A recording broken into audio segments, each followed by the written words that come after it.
All right, good morning, everybody. Welcome back. So because they deleted the original truemediaportland account, we lost a lot of good history episodes. So I'm going to be remaking those starting today. We're going to do like a documentary format, and this will be part one. And the documentary is going to be about the war between liberty and tyranny in the United States. I used to think that this war began when they killed JFK, and the years after that, where they came out about the New World Order and they started talking about globalizing, and now it's climaxing today. But this war has been going on for the whole time we've been a country. So we're going to start with the founding fathers today and learn a little bit about what they believed, their thoughts on human nature, their thoughts on government. And we're going to probably make it to the Act of 1871 today, which is, I think, a good place to make the halfway point. So yeah, let me show you what sources we're going to be looking at today. We have The Market Revolution in America. That's by John Larson. This is a good book. Talks about the era before the Industrial Revolution. So this is like the early 1800s to the mid 1800s, and incorporates the age of transportation, which was a time of rapid change. And it talks about the antebellum years, which we often associate with those women with the really big, pretty dresses, the hoop dresses. Yeah, the antebellum age, the time before the Civil War.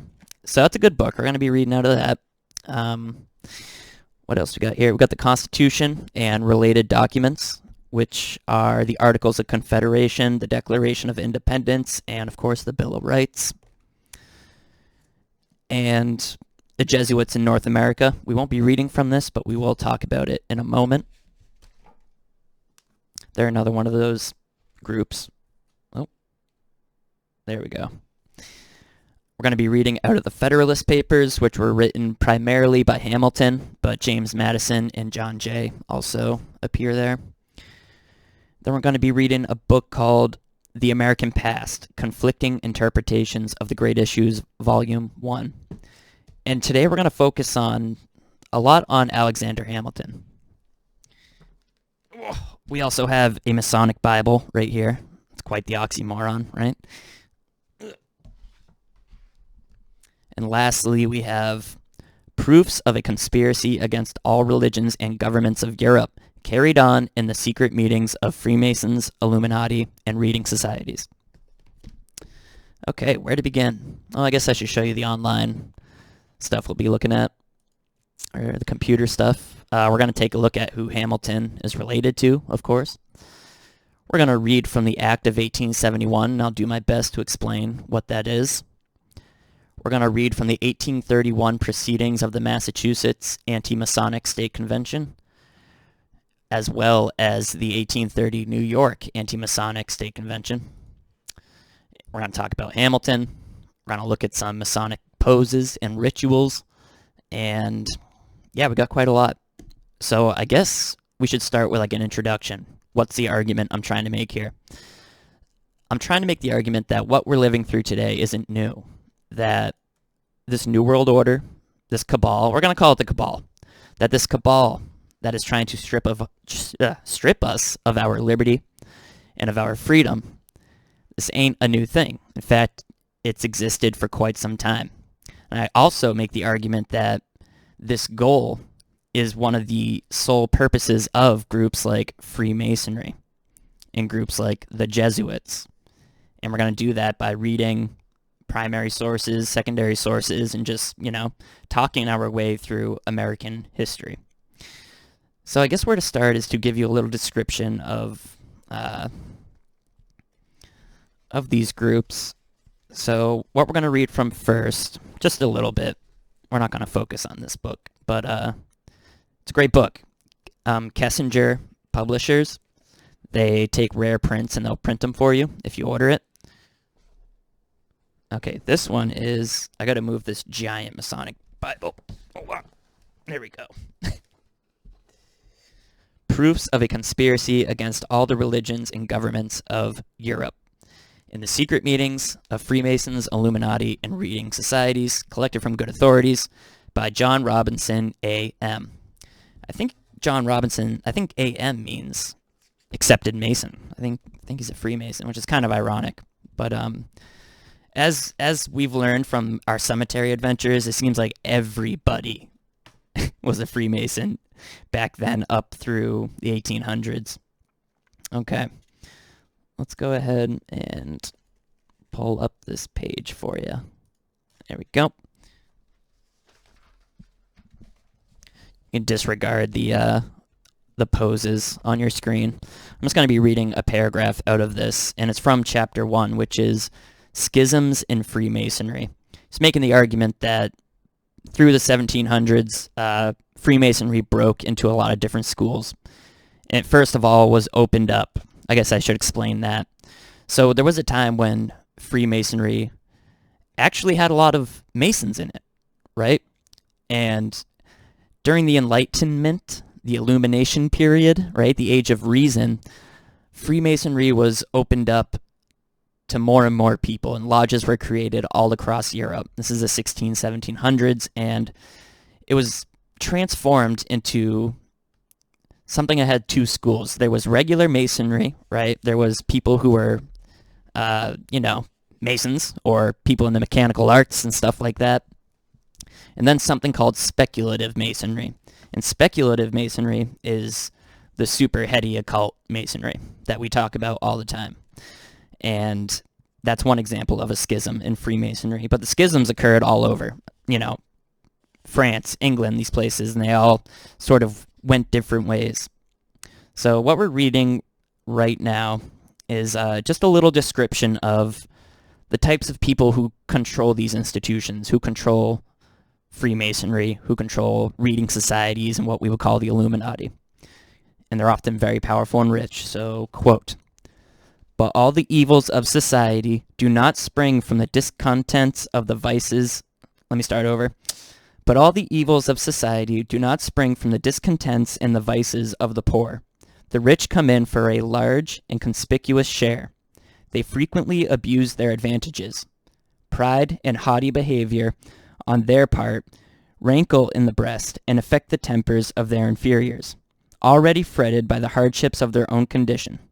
The rich also are luxurious and are often needy, grasping at every mean of gratification. They are inattentive to the rights of inferiors whom they despise, and, despising, oppress. Perhaps their own superiority has been acquired by injustice. Perhaps most sovereignties have been acquired by oppression. Princes and rulers are but men. As such, they abuse many of their greatest blessings. Observing that religious hopes make the good resigned under the hardships of the present scene, and that it terrors frequently restrain the bad, they avail themselves of these observations and support religion as an engine of state and a mean of their own security." Let's pause there for a second. That last line's important. So he's talking about Freemasonry, and he's associating Freemasonry with the ruling class, right? And little disclaimer, like I always say, the vast majority of Masons don't know any of this because they only go to the third degree. They only go to the Blue Lodge. And when we talk about speculative Masonry, and when we talk about governments and militaries and world powers, we're obviously talking about the very high degrees of speculative Masonry, which is a very small group compared to the body of Masonry. But he's saying here, they support religion as an engine of the state and a means of their own security. That's what the hierarchy of Masonry and the hierarchy of the Vatican do. They use religion. They use religion as an engine of the state. And for the Blue Lodge Mason, for the initiated person, what they think they're taking part in is a sort of religious group. Christians fall for it all the time. Not so much anymore, but for a long time they did. For all the 20th century, Christians were attracted to Masonry. And it's because they use the Bible. They pervert the Bible. I have one here right next to me. They use the religions of all of the world and basically argue that God, or who Manly P. Hall and Albert Pike call Lucifer is responsible for all these different philosophies, and there's equal value in all the different religions of the world. And they trick Christians into this and trick them into taking these crazy oaths and performing these crazy rituals that don't make sense to them in the moment, but they are captivating, and people get intrigued by it, and they just get wrapped into it.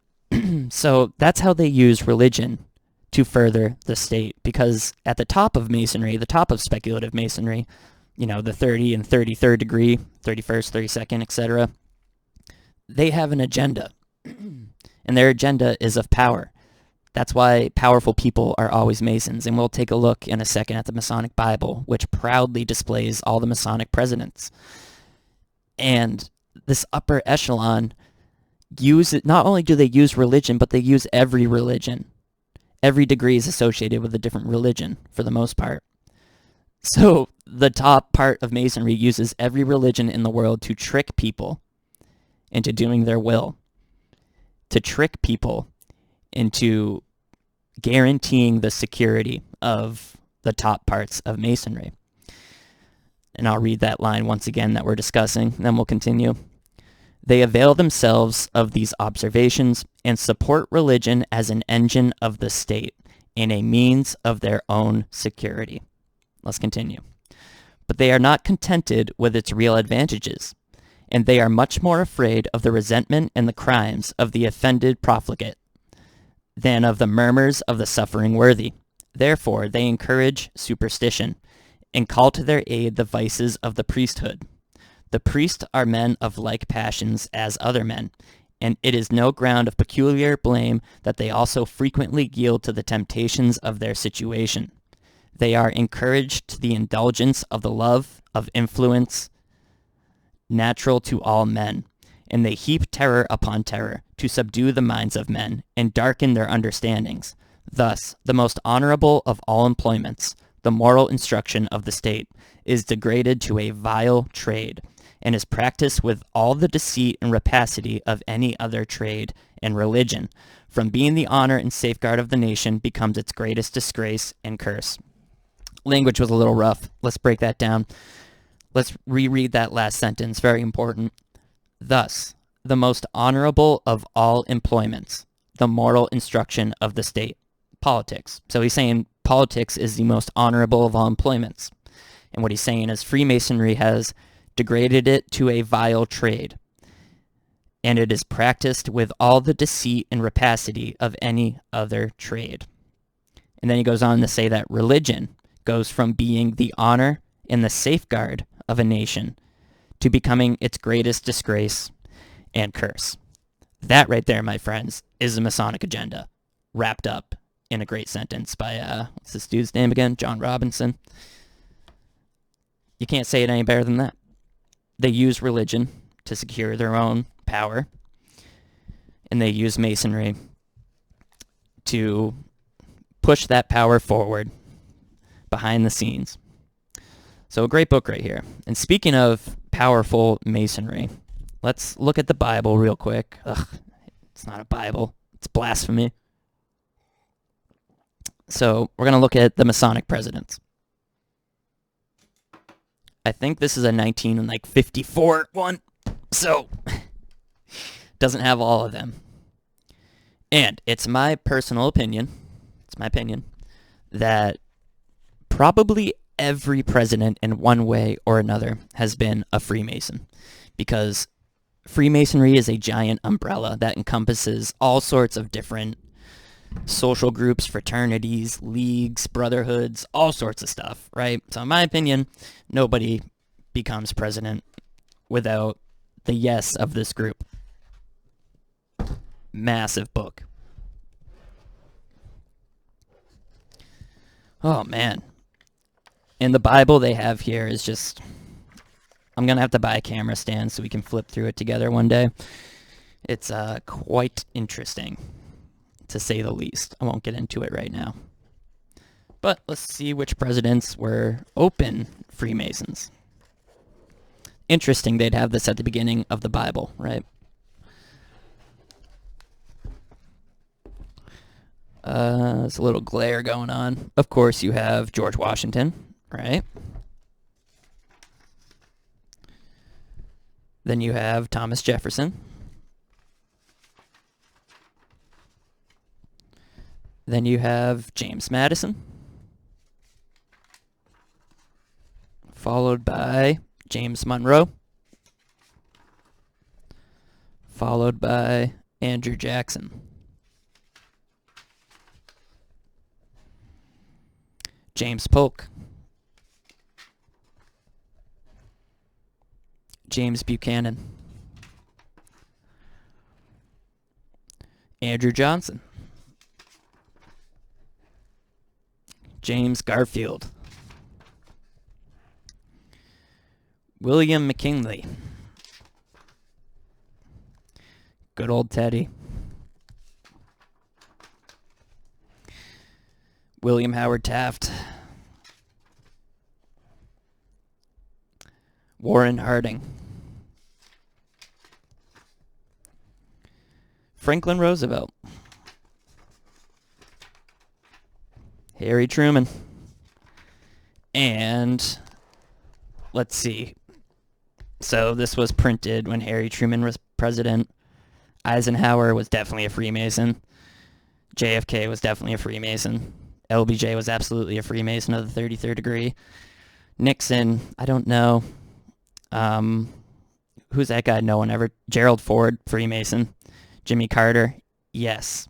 Remember that picture with the Bushes, Clinton, Obama, and they threw Jimmy Carter in it with Lady Gaga standing behind them like a witch? Yeah, it's a disgusting picture. Bill Clinton, obviously. Reagan, I'd assume, yes. All of them. All of them.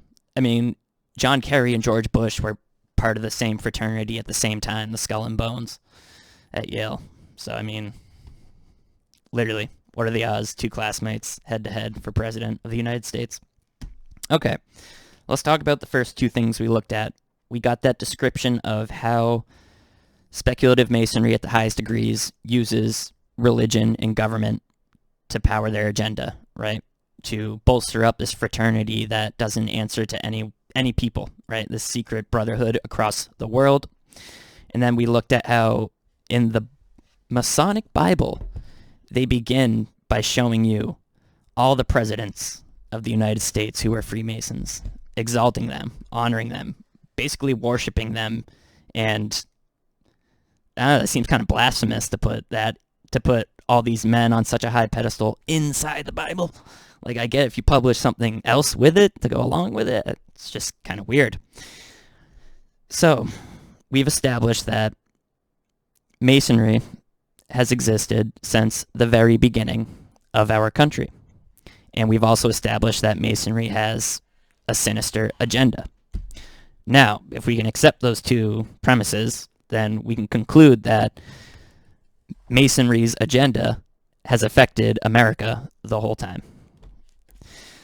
Where to go next? And guys, it goes back way before America. I mean, this book right here, The Jesuits in North America, these are first-hand accounts of Jesuit priests from the 1630s, 40s, 50s in Canada. And a lot of you probably already know what the Jesuits, they're just another secret society. They're like the shadow hand of the Vatican. And they're responsible for murder, for overthrowing governments, all sorts of stuff, dude. All sorts of stuff. And then P2, the propaganda group from the Vatican, bunch of Jesuits too. So the Jesuits are also responsible for this stuff. And the things they wrote about in here, we'll go through it one day. Human sacrifice, the natives were carrying out. Cannibalism that the natives were carrying out. And it's like, if you think they just went there to teach people about God, no, it's quite the opposite. They went to North America during the beginning of the Enlightenment, right? So these people who worship all the religions, right, coexist. The coexisters existed back then, and the coexisters were members of groups like the Jesuits. So they probably went over there and took part in cannibalism. I can't say that for sure, but they probably admired some of those human sacrifices and were, privy to being open-minded to it. Stuff like that. Pretty crazy. Okay. Let's start with Alexander Hamilton. Have you ever wondered why? Remember when that play came out, Hamilton? And the left was just obsessed. Absolutely obsessed with it. They still are. They love it for some reason. We're going to read about Hamilton. That's where we're going to begin this adventure. One of his favorite poses here. You see the column to the right with his hand on his solar plexus. Let's see. I think that comes up in our Masonic rituals. Yeah, right there. Figure 1. Boom. And this is, when it comes to statues of him, This is like his favorite pose. Hold on, where'd it go? Oh, goodness gracious. Might have lost it. Anyway, a closed fist on the solar plexus, and then his hand on a column, of course, a Masonic column, right? Let's see if we got any more pictures like that. Here's another good example. Just like you saw in the Masonic Rituals book. That's an interesting pin he's got on too. Maybe we can zoom in on that a little bit. Let me see if I can get anything out of that. Oh, wow. That looks like a Masonic eagle to me. Don't those look like wings right there? Interesting. Or it could just be a button. Who knows? Anyway. Mr. Hamilton here. What else we got? This is one of his suits. Emerald green, of course. Emerald is, it is, you know, the occult color. Like the Wizard of Oz, the Emerald City. Quite the suit, right? So back then, wearing emerald would signify your, you know, illumination, your enlightenment. You're one of these free-thinking, reasoned men. Here's another picture of him, and I find this one interesting because I think this is a electricity machine. And we've read a little bit out of The Invisible Rainbow, which is about electricity, and it was all the rage back then. And like you would wind it up and then touch it. They would use it for medicine. But here's two things. You see the globe right here? Tells me he's a Freemason. And then see how his feet are at 90 degrees? Freemason.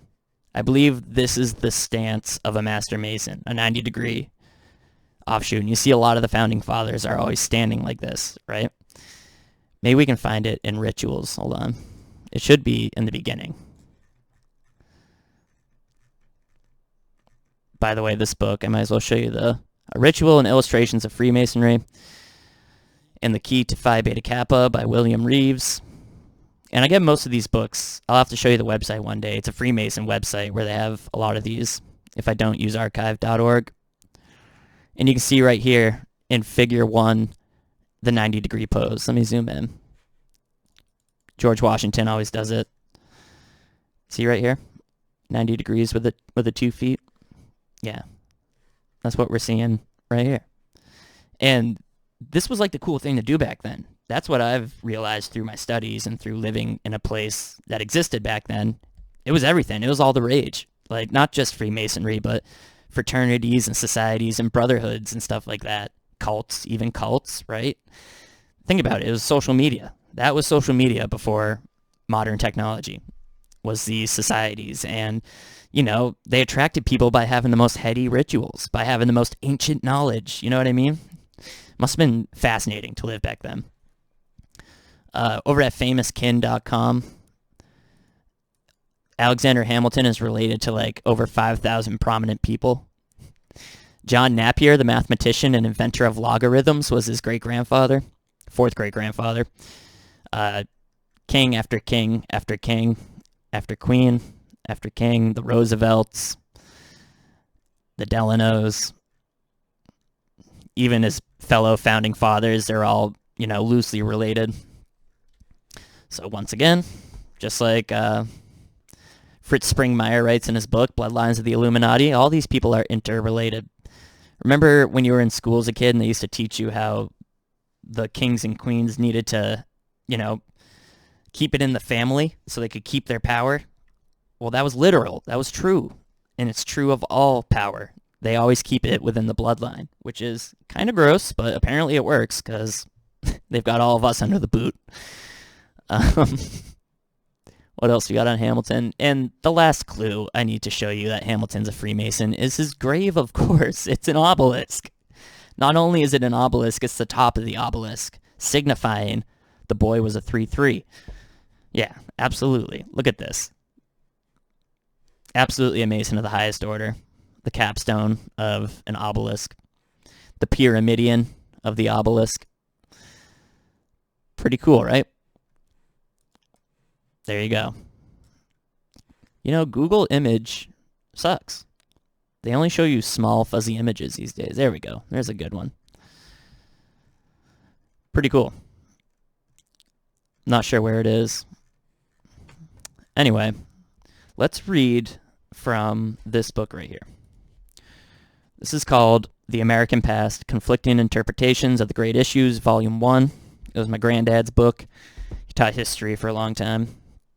This book is also property of Tohoto Regional High School.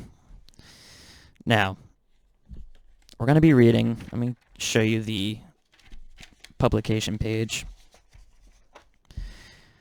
There we go. I think it's 1961.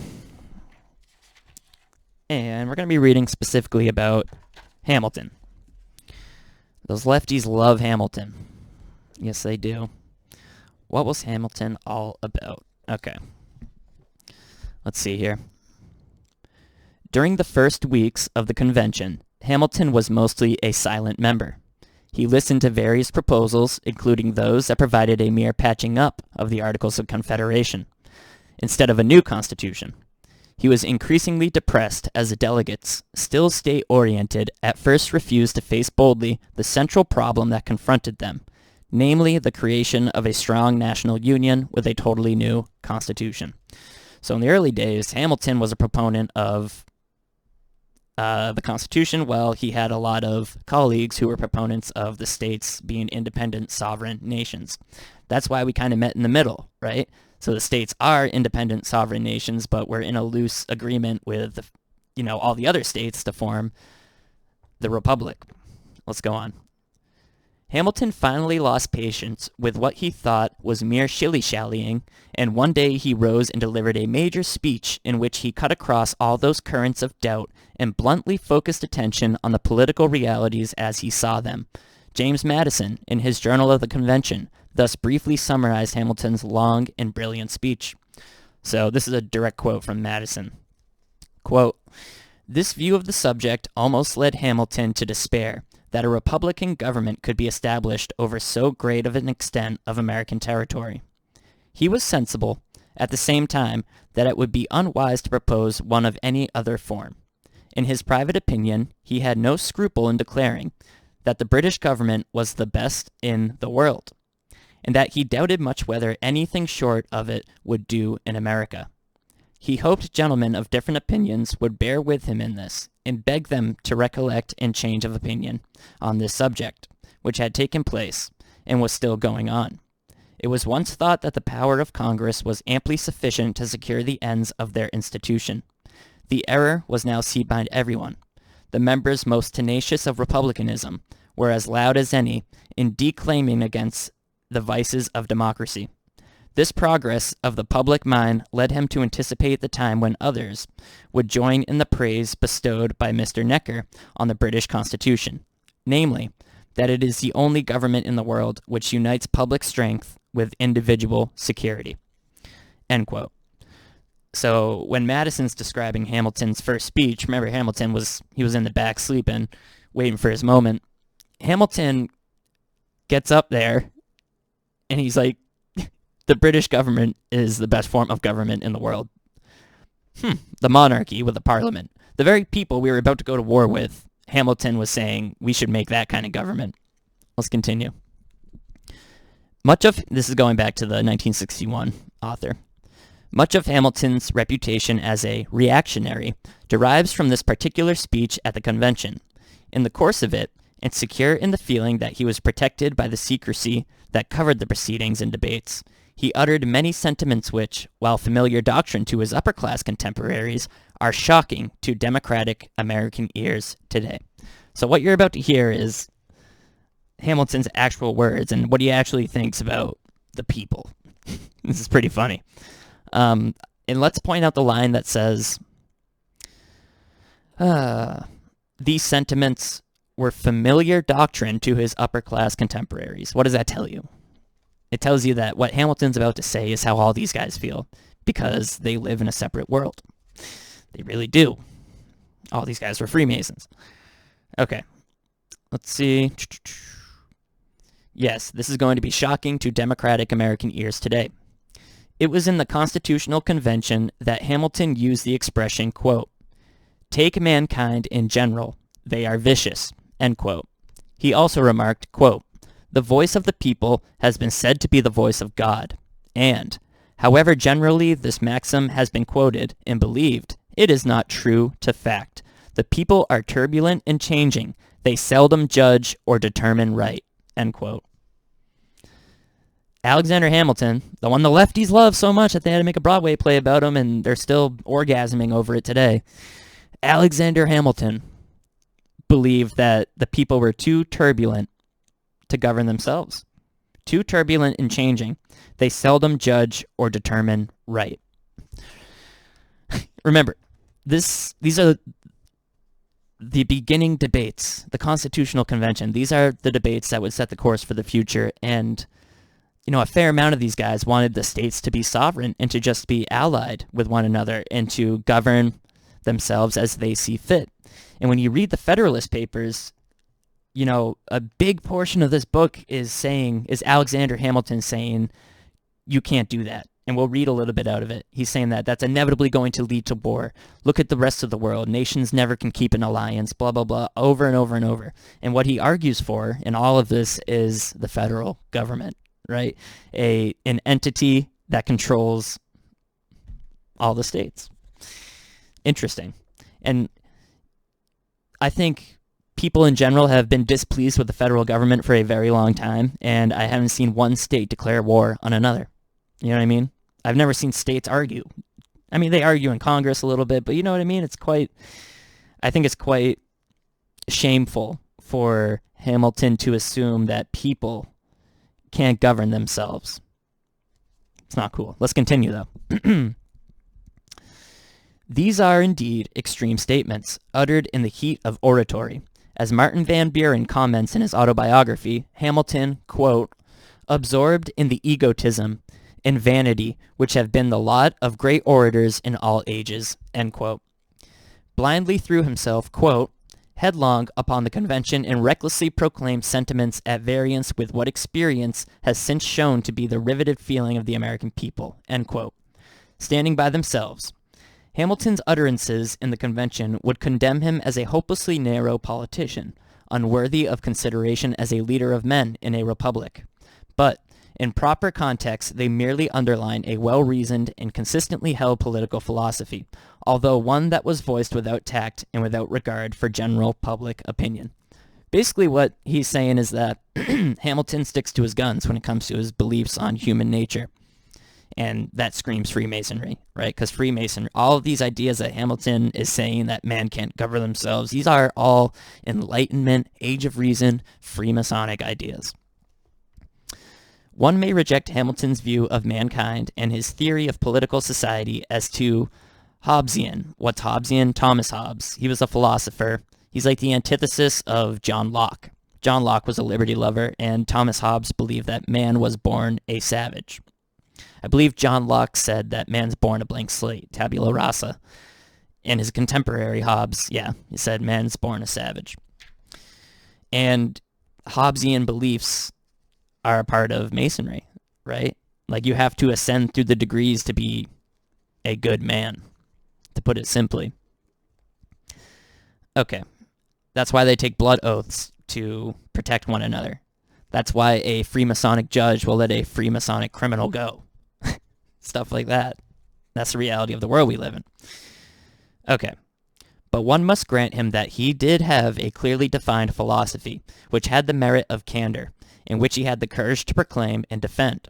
In a negative way, Hamilton may perhaps be given some credit for the fact that his outspoken anti-democratic views, by irritating contemporaries who believed in democracy, provoked them to a truly vigorous and searching defense of their democratic faith. This can certainly be said of Jefferson, who was not infrequently angered by Hamilton's candidly and repeatedly uttered contempt for democracy, which he labeled a poison. Jefferson could barely control his aversion when he heard Hamilton at his own dinner table, as he relates in his diary, April 1791, proclaim that the British monarchical aristocratic system, precisely because it was corrupt, was the most perfect government which ever existed. Wow. That's crazy. So Jefferson and Hamilton were having dinner, in April of 1791. And Hamilton says that the British monarchical and aristocratic system, precisely because it was corrupt, was the most perfect government which ever existed. Let's continue. How did so superlatively intelligent a man as Hamilton justify such a view?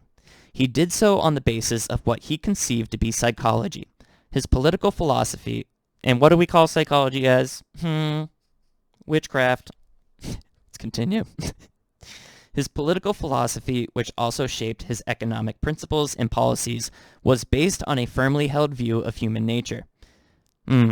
Indeed, it is not possible to understand his political beliefs without a knowledge of his psychological assumptions.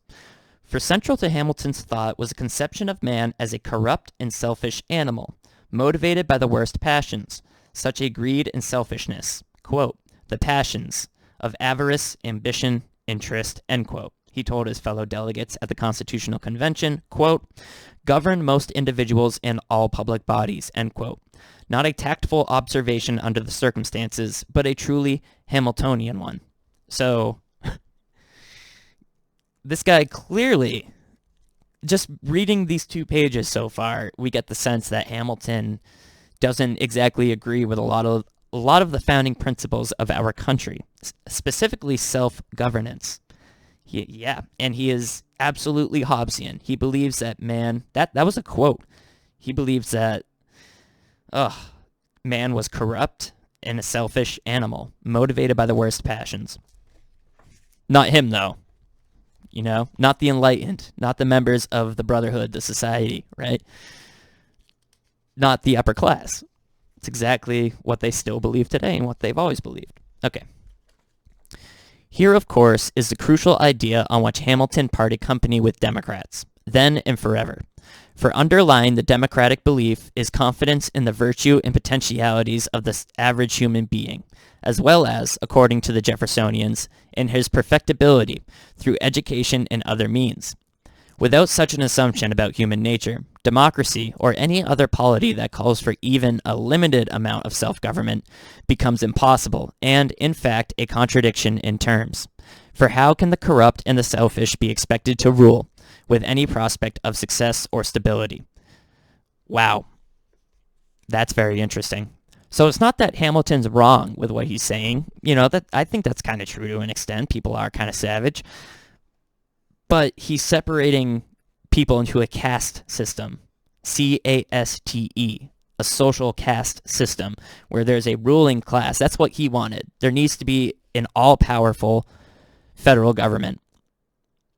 And the people, they can have the illusion of self-governance, but no, they can't be trusted. That's literally what he's saying. How can they be expected to rule with any prospect of success or stability over others who are no less corrupt and selfish? For that matter, how can any government endure if all people are morally rotten? Did not an assumption of total human depravity lead to the pigsty type of government?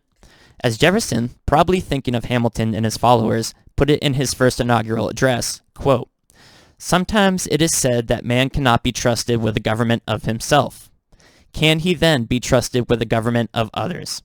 Or have we found angels in the forms of kings to govern him? Let history answer the question, end quote. What a savage quote by Jefferson. What a great quote. Let's break that down a little bit. Clearly a jab at Hamilton. Sometimes it is said that man cannot be trusted with the government of himself. Can he then be trusted with the government of others? So if we can't govern ourselves, we're just supposed to trust you, who's also a man, to govern for us. Look what we're living through today, right? It's ridiculous. But Jefferson sarcastically says, have we found angels in the forms of kings to govern him? So, well, if you guys are fit to govern, well, you must clearly be angels, aren't you? Yeah. Let's continue. Hamilton, it must be said, was consistent and logical in his views on government. Since human passions were a fact of nature and could not be altered, he proposed that they be recognized as such and harnessed for useful political ends. It was, he said, a principle of human nature that political institutions must be founded on men's interest. He could therefore see no other way to build a successful government except through an appeal to what he called avarice and ambition. Political writers, he argued, have established it as a maxim that, in contriving any system of government and fixing the several checks and controls of the Constitution, every man ought to be supposed a knave, and to have no other end in all his actions but private interest. By this interest we must govern him, and by means of it make him cooperate to public good, notwithstanding his insatiable avarice and ambition. Without this, we shall in vain boast of the advantages of any constitution. So that last part was actually Hamilton himself. And he's saying that every man ought to be supposed a knave. Now, a knave, let's look up what a knave is. So I think what he's saying is that every man is basically bad. And they need to suppose every man to be bad. So you're going to suppose the worst out of every person. A dishonest or unscrupulous man. How fitting. So, and what I'm kind of getting at out of this is that I think Hamilton might have been a plant. I think Hamilton might have been a secret society plant because he spends his life pushing for the central bank and the federal government and all sorts of stuff that would later come true in 1871. I'm pretty sure I found in one of these writings, Hamilton is a proponent of basically incorporating the federal government. And yeah, he says right here, every man ought to be supposed to be a dishonest and unscrupulous man, and to have no other end in all his actions but private interest. By this interest, we must govern him. Wow. So he's saying that the average man only thinks about his own interest. And Hamilton's saying, we're going to take that interest and use it to govern him. Wow. What's the average person's interest? Stuff. Materialism. How do you get stuff? Money. Government controls money. So that's very Hamiltonian. The government controls the means for you to get what you privately interest. That's crazy. That's wild. Hamilton seems like a plant. It's probably why the left loves him so much. Although his generalizations about human nature and behavior applied to all men, Hamilton nevertheless made a distinction between the few and the many, between the rich and well-born and the mass of the people. The many, he said, were turbulent and uncontrollable, driven by nothing but blind passion, and hence too imprudent to be entrusted with governmental power. The few, on the other hand, while also motivated by greed and selfishness, had enough sense of education to judge matters and, in consequence, could be depended upon to realize that their own best interest lay in using political power responsibly. If that's not the most Freemasonic thing you've heard so far, there's only a few that should be responsible for political power over the many. It was not that he had any special affection for or illusion about the wealthy, quote, I hate money making men, end quote, BS. He once blurted out in a letter to an intimate friend, but that he thought they were a safer depository of power than the equally base and selfish common people. Having no illusions about what motivated the greedy upper classes, Hamilton suggested that their loyalty to the new government be won through special privileges and economic advantages, through what he called a dispensation of regular honors and emoluments. Are you kidding me? Ain't nothing new under the sun. What? Let's read that again. Hamilton suggested that their loyalty, he's talking about the rich, in order to make the rich loyal to the government, they can be won through special privileges and economic advantages, through what he called a, quote, dispensation of regular honors and emoluments, end quote. Same stuff today. More than that, he proposed that the rich be given, quote, a distinct permanent share in the government, end quote, to serve as an unalterable check on whatever democratic institutions might develop in the future, to keep the, quote, imprudence of democracy, unquote, in leash. He advocated the establishment of a permanent Senate and an executive for life. Both were to be chosen indirectly through electors or governors in the states. He's saying that the rich should get an unalterable portion of the government as a check and balance against the democratic institutions that might come. That's insane. And that the rich should establish a permanent Senate with an executive for life. What? A king? Wow. Would not such a lifelong executive be a monarch to all intents and purposes? That, countered Hamilton, was a matter of definition. If, he argued, you choose an executive for, say, 7 years, what have you? You have a 7-year monarch, but still a monarch, or whatever you care to call him. So what difference did it make, particularly if he be an excellent man and on his good behavior? Are you kidding me? Because people change. It just contradicts his own Hobbesian beliefs that man's a savage. It's ridiculous. Again, was not a Senate chosen for life too dangerous? If human nature was as depraved and avaricious as Hamilton said it was, how could a handful of senators be safely entrusted with unrestrained power? Not so, said Hamilton, precisely because they were assured of lifelong positions, special privileges, and conspicuous honors, the senators would have no motive for corruption or temptation for radical changes. Unbelievable. In other words, give this elite everything and it would have no reason to ask for anything more. This was likewise true of the lifelong executive. Assure his position forever and remunerate him richly, and he will give you loyal service. Such, Hamilton pointed out, had been the experience of Great Britain with its marvelous system of lords and hereditary crown, as he told his fellow delegates at the convention, June 18, 1787, quote, "The British House of Lords is a most noble institution, having nothing to hope for by a change and a sufficient interest by means of their property.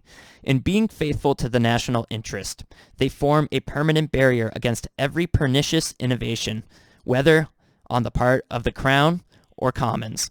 No temporary Senate will have firmness enough to answer the purpose. As to the executive, no good one could be established on Republican principles." Wow. The English model was the only good one for this subject.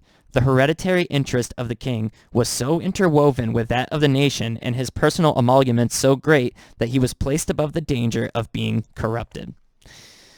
Wow. Let's go ahead and put this book down there. Wow. So clearly Hamilton is a globalist. Basically. Crazy. Wow. Okay, we're going to come back to this book and talk about banks. Right now, we're at, like, the beginning of America, right? So at the Constitutional Convention, Hamilton is, he's arguing for the British form of government. He's arguing for a federal government, and eventually he's going to start arguing for a national debt, for a single currency, and he wants all the states to be basically controlled by this federal entity. Let's see what else we got here. We have the Federalist Papers. But hold on. Let's go through. Okay. So now America has been established. It's in the process of being established. And let's see what we have here in the Federalist Papers. So this is written by Hamilton. And this is the Federalist Paper number 6 by Alexander Hamilton, concerning dangers from war between the states. So here we're going to hear Hamilton's argument for why the states can't remain sovereign nations with alliances to one another. They have to be federal, or they have to become a confederacy, right? So let's go ahead and read this. The 3 last numbers of this work have been dedicated to an enumeration of the dangers to which we should be exposed in a state of disunion from the arms and arts of foreign nations. I shall now proceed to delineate dangers of a different and perhaps still more alarming kind, those which will in all probability flow from dissensions between the states themselves, and from domestic factions and convulsions. These have been already in some instances slightly anticipated, but they deserve a more particular and more full investigation. So remember this guy's ideals. Remember he's Hobbesian, so he thinks that man is a savage, and he thinks the many can't be trusted to rule themselves. So this guy literally represents the British. He represents the loyalists, basically. You know, the people who didn't want change. So let's see how he attacks the idea of the states just being independent. If these states should either be wholly disunited or only united in partial confederacies, a man must be far gone in utopian speculations who can seriously doubt that the subdivisions into which they might be thrown would have frequent and violent contests with each other. So Hamilton here is using the exact same tactic that the mainstream media today uses. If you go against what they believe, they attack your person. Argumentum ad hominem. And that's what he's saying here. He's saying anybody who thinks the states could govern themselves and not go to war with one another, they must be far gone. Literally the language we use today. They must be so far gone in utopian speculations. Who can seriously doubt? Yeah, so he's just hating on anybody who disagrees with him. It's a fallacy of argument. To presume a want of motives for such contests as an argument against their existence would be to forget that men are ambitious, vindictive, and rapacious. Rapacious, I don't know that word. To look for a continuation of harmony between a number of independent, unconnected sovereignties situated in the same neighborhood would be to disregard the uniform course of human events and to set at defiance the accumulated experiences of the ages. So he's saying history shows this won't work. Notice how he calls the states.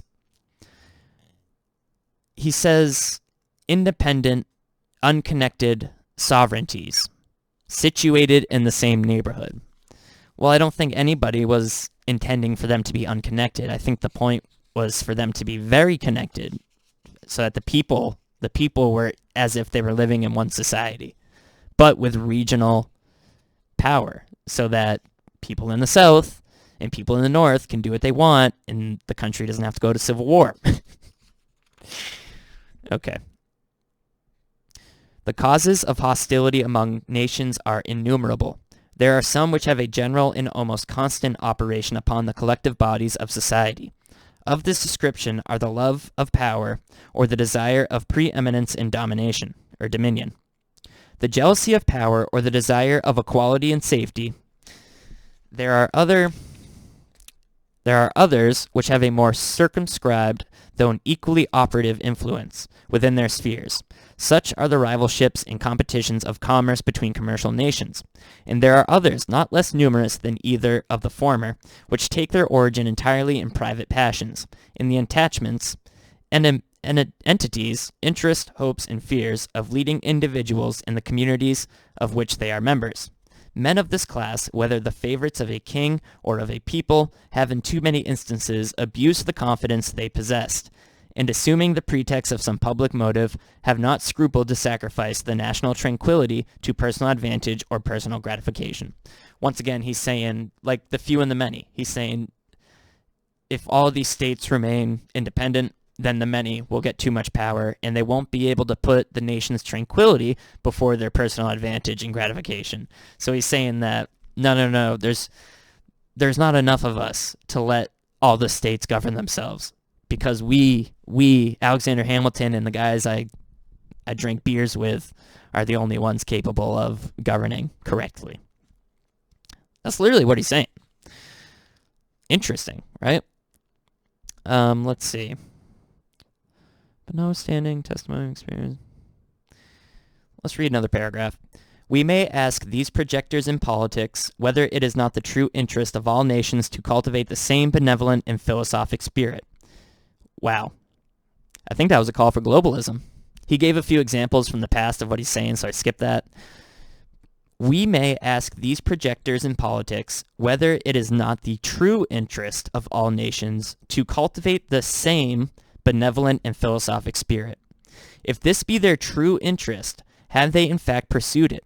Has it not, on the contrary, invariably been found that momentary passions and immediate interest have a more active and imperious control over human conduct? See, this is exactly what Freemasons would say. So, isn't it in the true interest of all nations to have the same spirit? That's what he started with, right? So that classic Masonic one world order, one world government speak. And then he says, but we find out from history that momentary passions and immediate interest always have a more active and imperious control over human conduct. So he's saying, although, yes, all these nations ideally do want to have the same spirit philosophically and become one, they can't because of the human passions. That's what causes wars, blah, blah, blah. But then you look back at history and you see that every war is created by the same group Hamilton was a part of. The small, influential groups at the top, they are the ones who create all the wars. In fact, I believe that if left alone, if left to self-governance, that philosophic spirit of benevolence might actually just happen naturally. People might actually just get along. Alexander Hamilton. Okay. We all know that war has started from the top. Give me a break. You guys all know that. Let's see what else we got in the Federalist Papers. Okay, so now in the Federalist Paper number 7, Hamilton writes about a little bit about the economy. So listen here. The public debt of the Union would be a further cause of collision between the separate states or confederacies. The apportionment in the first instance and the progressive extinguishment afterwards would be alike productive of ill humor and animosity. How would it be possible to agree upon a rule of apportionment satisfactory to all? There is scarcely any that can be proposed which is entirely free from real objections. These, as usual, would be exaggerated by the adverse interest of the parties. There are even dissimilar views among the states as to the general principle of discharging the public debt. Some of them, either less impressed with the importance of national credit or because their citizens have little, if any, immediate interest in the question, feel an indifference, if not a repugnance, to the payment of the domestic debt, at any rate. These would be inclined to magnify the difficulties of a distribution. Others of them, a numerous body of whose citizens are creditors of the public, beyond the proportion of the state in the total amount of the national debt, would be strenuous for some equitable and effectual provision. The procrastinations of the former would excite the resentments of the latter. The settlement of a rule would, in the meantime, be postponed by real differences of opinion and affected delays. The citizens of the states interested would clamor, foreign powers would urge for the satisfaction of their just demands, and the peace of the states would be exposed to the double contingency of external invasion and internal contention. What's he talking about? He's saying that the public debt of the Union, so if we weren't controlled by one federal entity, the public debt of the Union would cause war between the states. And it would cause war between not only the states, but with nations all around the world.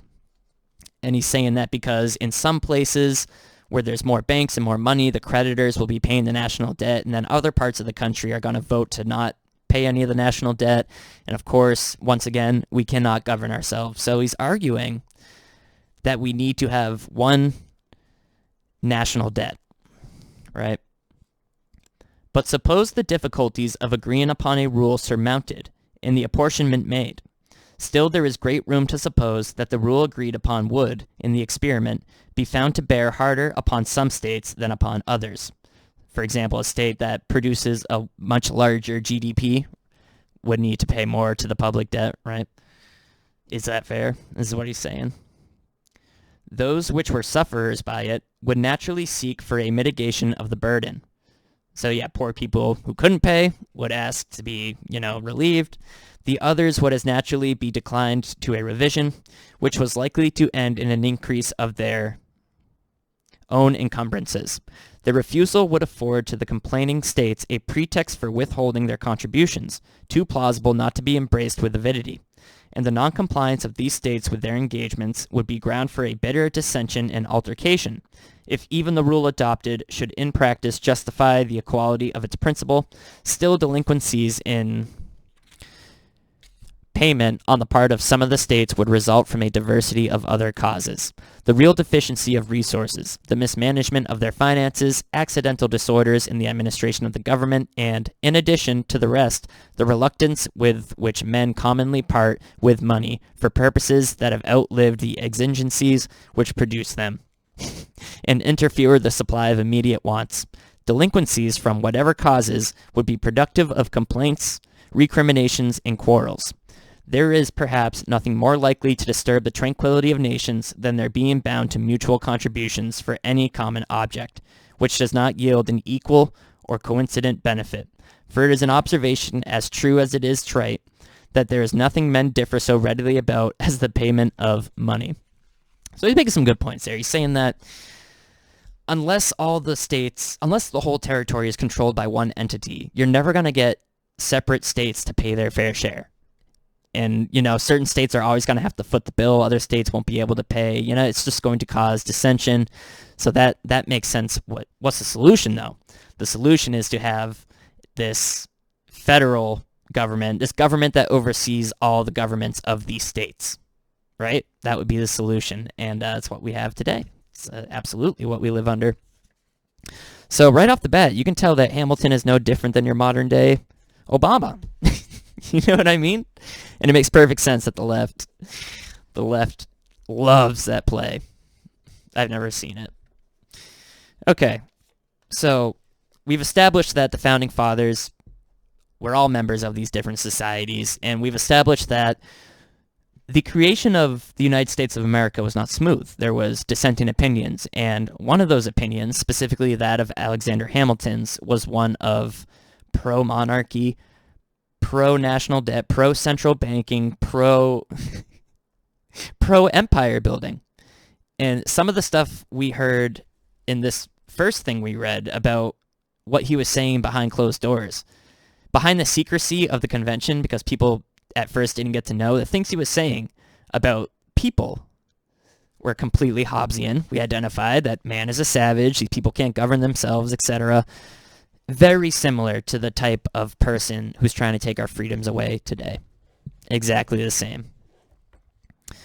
Okay, so now we're going to be reading from this book again, but it's called Hard Money by Arthur Schlesinger Jr. Let me grab some water. So after the country's created, these guys become president and stuff, and they're still prominent. Hamilton begins pushing for central banks. And so we've been at war with this the whole time. We've had multiple central banks. The Federal Reserve's not the first one. And Hamilton was a big proponent of central banking because, in my opinion, Hamilton was just like the people today. He was probably a descendant of Cabal. He had ties and oaths and swore, his allegiance to things other than the Continental Congress, that's for sure. Those things being Freemasonry. Okay, so now we're going to read Hard Money, Introduction. The brilliant age of Jackson and the provocative figure of the president himself have challenged the imagination of historians from James Parton, his first biographer, to the present-day urban school of historians. More and more, the issue of the killing of the Second Bank of the United States by Jackson and his party appears as the most comprehensive single issue of the period. Around it are grouped in focus the strongest political, economic, social, and even cultural ideologies and folklore of the day. On the bank issue, there developed in the Democratic Party two divergent points of view. There was the hard money, loco-foco, left wing of the party. Its aim was to clip the wings of commerce and finance by restricting the credit that paper money enabled them to obtain. There would be no vast debt, no inflation, no demoralizing price changes. There would be no fluctuant or disappearing values and no grinding poverty. The precious metals would impose an automatic and uncompromising limit on the volatile tendencies of trade." End quote. The members of this wing of the party were known as Democrats in principle. So we gotta get our heads around that, guys. Democrats are the good guys in this writing, okay? Democrats are the good guys. So back then, Democrats were arguing for metal currency, for precious metal currency, right? No national debt, no demoralizing price changes, no inflation, right? This is what the Democrats were arguing for in the beginning. The other wing of the party represented the new laissez-faire, democratized, acquisitive business interest. It was quite un-Hamiltonian in its outlook and its ambitions. Its strength lay with free enterprise. That is, with the new generation of businessmen, promoters, and speculators who found the old Hamiltonian order of the Federalists too stodgy and confining. These were Democrats by trade. Okay, so we have Democrats in principle, who are the good guys, and Democrats in trade, who are the bad. And they're saying here, this is probably like 1820s, 30s, I think. So a couple decades after what we were just talking about. And these guys want to take it even farther with the Hamiltonian philosophy. And they want to say, not only do we want, a centralized national debt and central banking, but we want it to be completely open and free to businessmen, promoters, and speculators. That's what laissez-faire means, free market. Okay. The first selection below by Arthur Schlesinger contends that the hard money doctrine appealed primarily not to the frontier, but to the submerged classes of the East and to the farmers of the South, and that this doctrine was a controlling policy of the administration from the winter of 1833 on. Bray Hammond, in his recent Pulitzer Prize winning Banks and Policies in America, 1957, from which the second selection is taken, strongly rejects this interpretation and argues that the dominating group among the Jacksonians were Democrats by trade, rather than Schlesinger's Democrat in principle, and that the former, the Democrats in trade, through their cause was a sophisticated one of enterprise against capitalist, of banker against regulation, and of Wall Street against Chestnut. The language was the same as if they were all back on the farm. Okay, let's start with Schlesinger's hard money.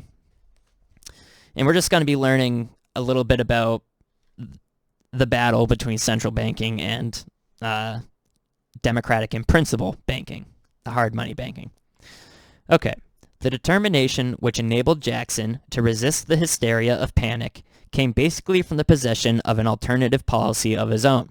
Madison had surrendered to a corresponding, though less intense, pressure in 1816 because he had no constructive program to offer. But for Jackson, the emotions and ideas which underlay the hard money case against the bank were crystallizing into a coherent and concrete set of measures, designed to capture the government for the humble members of society, as Hamilton's system had captured it for the rich and powerful.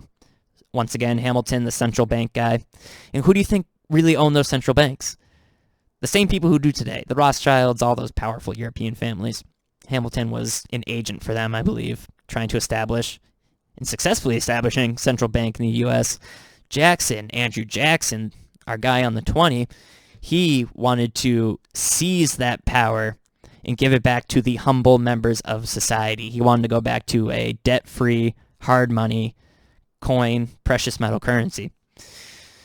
And it says right here, Hamilton's system had captured it for the rich and powerful. Let's continue. The Jeffersonian tradition provided the main inspiration for this program. And remember, Jefferson didn't really get along with Hamilton. Their ideas conflicted.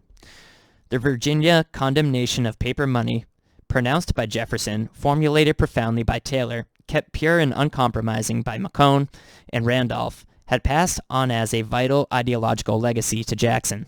They're saying Jackson's getting his beliefs from the Jeffersonians. Okay. Benton, Van Buren, Polk, Chamberlain, yet it was handed down as a series of keen but despairing criticisms delivered in the shadow of an invincible industrialism. The creative statesmen of the Jackson administration now proposed to transform it into a positive governmental policy. The bank war played an indispensable role in the precipitation of hard money ideas. It dramatized currency questions in a way which captured the imagination of the people and excited their desire for further action on the financial front. We're going to go into a little bit of background, some of the statistical history regarding some of the panics and what banking was like.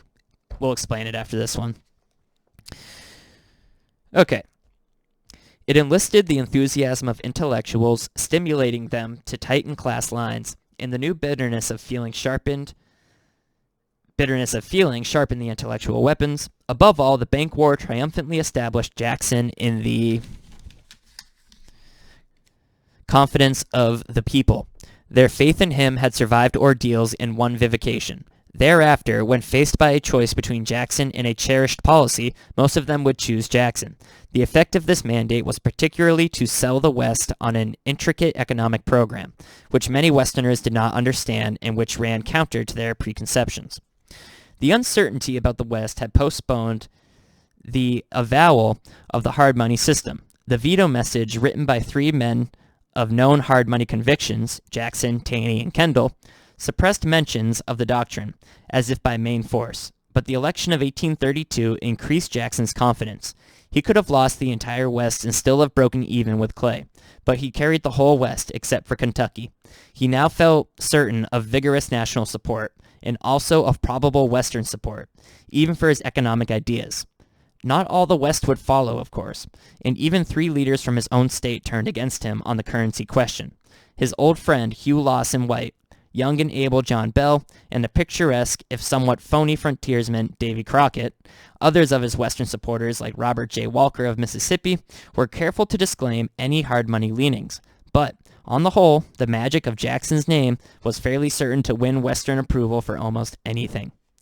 He thus was emboldened to come out publicly for the hard money policy, expressing himself first in his interview with the Philadelphia delegation a few days before his second inaugural. His objective, he said, was gradually to reduce the circulation of paper by forbidding deposit banks to issue small notes and by refusing such notes in payment for taxes, until all notes under $20 would be eliminated, and thus a metallic currency be insured for all the common purposes of life, while the use of banknotes would be confined to those engaged in commerce. Wow, let's read that again, guys. That's huge. So what do they often say today about inflation? Well, we'd have to get rid of everything below the $20 bill, right? Start with the 20 being the new one, reset, something like that. That's what he's saying. Check this out. We're going to read it again. His objective, he said, was gradually to reduce the circulation of paper by forbidding deposit banks to issue small notes and by refusing such notes in payment for taxes. So what he's saying back then is these banks would have these official pieces of paper. We're not talking about a federal currency or anything. We're talking about banks basically issuing IOUs, paper money, right?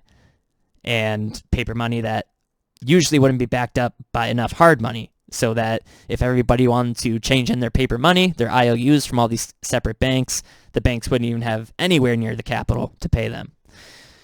So Jackson wanted to reduce the circulation of these papers by forbidding deposit banks to issue small notes. So if you have a need for a little bit of money, just go out and work and get the money. We're not going to give you a small loan for a ridiculous amount of money. And Jackson said that you can't use this fake paper money, this fiat IOU money, for the payment of taxes. And by doing this, he would eliminate all notes under $20, and thus, this is a quote, thus a metallic currency be insured for all the common purposes of life, while the use of banknotes would be confined to those engaged in commerce. Makes sense. Continuing, soon after, he reorganized his cabinet, turning it for the first time into an effective unit. McLean and Duane, both evidently hostile to a radical economic policy, were replaced by John Forsyth in the State Department and Roger B. Taney in the Treasury. William T. Berry, whose incompetence as Postmaster General finally drove even Jackson to despair, was succeeded by Amos Kendall. Benjamin F. Butler of New York, Van Buren's former law partner, followed Taney as Attorney General, and after Taney's eventual rejection by the Senate, Levi Woodbury would be promoted to the Treasury. In this circle of staunch, hard money men, Lewis Cass could only relapse into mournful silence. The administration was now streamlined for action. All right, let's hear what he did about it. I'm going to go to the bathroom. I'll be right back. Okay, we're back. The hard money system owed many of its maxims and dogmas to the Jeffersonians, and much of its vitality to the Northern working men, who backed it so warmly. But the man to whom, after Jackson, Benton, and Taney, perhaps owed most for its emergence as a constructive policy was William Gouge, the Philadelphia editor and economist. Gouge put the hard money doctrines in the clearest form, furnished the most cogent indictment of the paper system, stated the general problems in a way unlike the Jeffersonian, relevant to a society where finance capitalism was well entrenched, and proved unfailingly resourceful in working out the practical measures to realize his policy. 37 years old in 1833, he had been from 1823 to 1831 editor and part proprietor of the Philadelphia Gazette. For the next 2 years, he busied himself with a treatise on the banking system, published in Philadelphia in February 1833, under the title A Short History of Paper Money and Banking in the United States. The work consisted of an analysis of the social consequences of the paper system, followed by a detailed account of the history of paper money in America. The first section set forth the broad theoretical case, while the second provided the crushing documentation. Facts were Gouge's most powerful weapon, and in plain, circumstantial way, occasionally flavored with irony, constantly buttressed by names, dates, and citations, he supplied a crisp and comprehensive statement of the hard money position. The book became an instant success. Probably no work in economics had ever circulated so widely in the United States. The first edition was nearly exhausted by the fall of 1834, and in 1835 it was reprinted in cheap stereotyped form to sell for 25 cents. By 1837, it had gone into a third edition. It was serialized in the New York Evening Post in 1834, and later in the Washington Globe and many other papers. William Cobbett published an English edition, and an abridged version was translated into French and printed in Brussels. All the radicals of the day read it voraciously. William Leggett, Theophilus Fiske, Orestes Brownson, William Bryant, and paid cordial tribute to the author. It delighted Frank Blair, who passed from hand to hand in the inner circle of government, and early in 1835, Gouge was called down to Washington to take a job under Levi Woodbury in the Treasury Department. There, his terse and hard-hitting memoranda were to exert for many years an important influence on financial policy. The book's success was deserved. Its historical sections went unchallenged. Even the most ardent defenders of the system, and Gouge's keenness of analysis, as well as his accuracy, has won the approval of our ablest historians of banking. When it was first published, Condi Ragu called it decidedly the best work on banking that we have ever met with. Modern students have treated it with similar respect. As William Graham Sumner, no friend of Jacksonian democracy, put it, Gouge, quote, studied the system of paper money and its operation more thoroughly and with more intelligence than anybody else, end quote. A popular jingle expressed contemporary appreciation. This is a song, I guess. Of modern books, the best I know. The author all the world is thanking.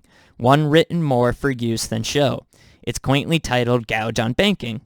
But still improvements might be made, whilst books on books the world is scourging. Let Biddle try to help the trade, and write one titled Banks on Gouging. Interesting. The hard money policy was conceived by Gouge and its other champions as a total alternative to the Hamiltonian system. Its central point was the exclusion of banks from control over the currency. It was not, as its opponents persisted in describing it, a demand for the annihilation of the banking system and the establishment of an exclusively metallic currency. It proposed merely to limit bank paper to commercial transactions and to confine banks to the functions of deposit and discount, slowly withdrawing from them the privilege of note issue. Wow, that's exactly what our system today is. The central bank has complete control over the currency. It's Hamiltonian still. The main purposes were three. One was essentially economic, to prevent periodic depressions. Another, essentially political, to prevent the rise within the state of independent powers, not responsible to the people and able to defy the government. And the third, essentially social, to prevent the rule of a moneyed aristocracy systematically exploiting the humble members of society. Wow. So, let's recap. Hamilton was a proponent of central banking, and by this point, the 1830s, there had already been two banks of the United States. There had been two central banks, Hamiltonian style, similar to what we have today. There basically been two Federal Reserves already, and Jackson got rid of the second one. And Jackson's whole economic, philosophy is really best described in that paragraph we just read, which I'll read again. The main purposes were three. One was essentially economic, to prevent periodic depressions. Another, essentially political, to prevent the rise within the state of independent powers, not responsible to the people and able to defy the government. That's exactly what we have today with the mainstream media and the technocracy. All the major tech companies on the left, they've become an entity that's too powerful, and they're not responsible to the people. Yet they have sway over our government. And they sway elections. And wait until we read the anti-Masonic convention. It's going to blow your mind. And lastly, social, the paper money system just exploits the humble members of society. Let's see when the second bank was gotten rid of. Let me pull it up. Oh, hold on. Second Bank of United States. Let's see here. Wikipedia says the Second Bank of the United States, located in Philadelphia, Pennsylvania, was the second federally authorized Hamiltonian national bank. So look at it, it even says Hamiltonian on Wikipedia. In the United States during its 20-year charter from February to January 1836. The bank's formal name, according to Section 9 of its charter as passed by Congress, was the President, Directors, and Company of the Bank of the United States. So yeah, 1836 is when the second Bank of the United States was gotten rid of. So, I think we're done with that book. Let's recap. So, from the very beginning of our country, when we were under the Articles of Federation, and before the Constitution was published, we had a war with Great Britain. We established that mostly all of these founding fathers were members of societies, most of them Freemasons, but they were members of all sorts of societies. Ben Franklin especially, he created societies. So all these guys were part of really the aristocracy of the colonies. They were part of the upper class. And we did a little bit of a deep dive into Hamilton, and we learned that Hamilton's thoughts of the people were that we could never govern ourselves, were that we were unable to govern ourselves because we were savages. He's a Hobbesian. And this really contradicts like the Jeffersonians, who believe that life, liberty, and the pursuit of happiness are unalienable rights given to us by our Creator. So some of the founding fathers, while they were all Freemasons, some of them believed that people can and should govern themselves, and others believe that no, they can't. We need to essentially create an empire, to quote Alexander Hamilton. So you can see this war has been going on the whole time. Our country was crafted out of this war. This war is so large, and it's been going on since, the centuries around when Jesus was born. This war between liberty and tyranny, good and evil, the spiritual war between God and the devil, it's always been going on. And the creation of America is really like a campaign in this giant spiritual war, right? And it was a campaign to grant freedom to people for once in history. And it's worked, kind of, thus far.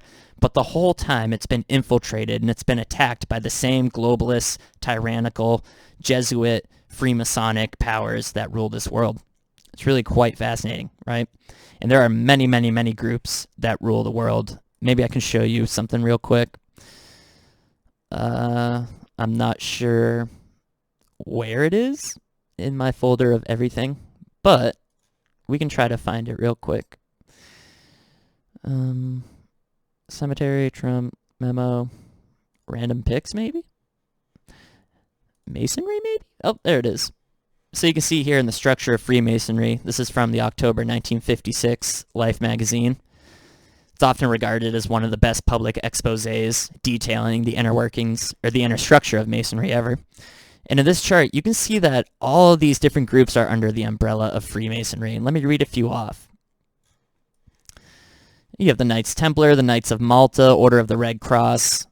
What else we got here? D. Malays, a kids group, Rainbow Girls, Job's Daughters, the Grotto, Order of the Eastern Star, Tall Cedars of Lebanon, the Shrine, the Daughters of the Nile, and it just keeps going, right? There's a lot of groups under the umbrella of Freemasonry. But what I was trying to say is basically that, we've been at war the whole time. So where we left off, basically, the second Bank of the United States was, its charter ran out under Jackson, and we went back to a hard money system, and that lasted all the way until 1913. And you guys know the story. The Federal Reserve was created. They planned it on Jekyll Island, and in 1913 they instituted it after its three biggest proponents, ironically, all died on the Titanic. Only like 2 decades after a book titled The Wreck of the Titan was published, which described a giant ship going down. Anyway, 1913 is when we went back to this paper money, Hamiltonian, tyrannical, globalist, Jesuit, Freemasonic system. The war's been going on forever. So, let's go ahead and take a look at a book called The Market Revolution by John Larson.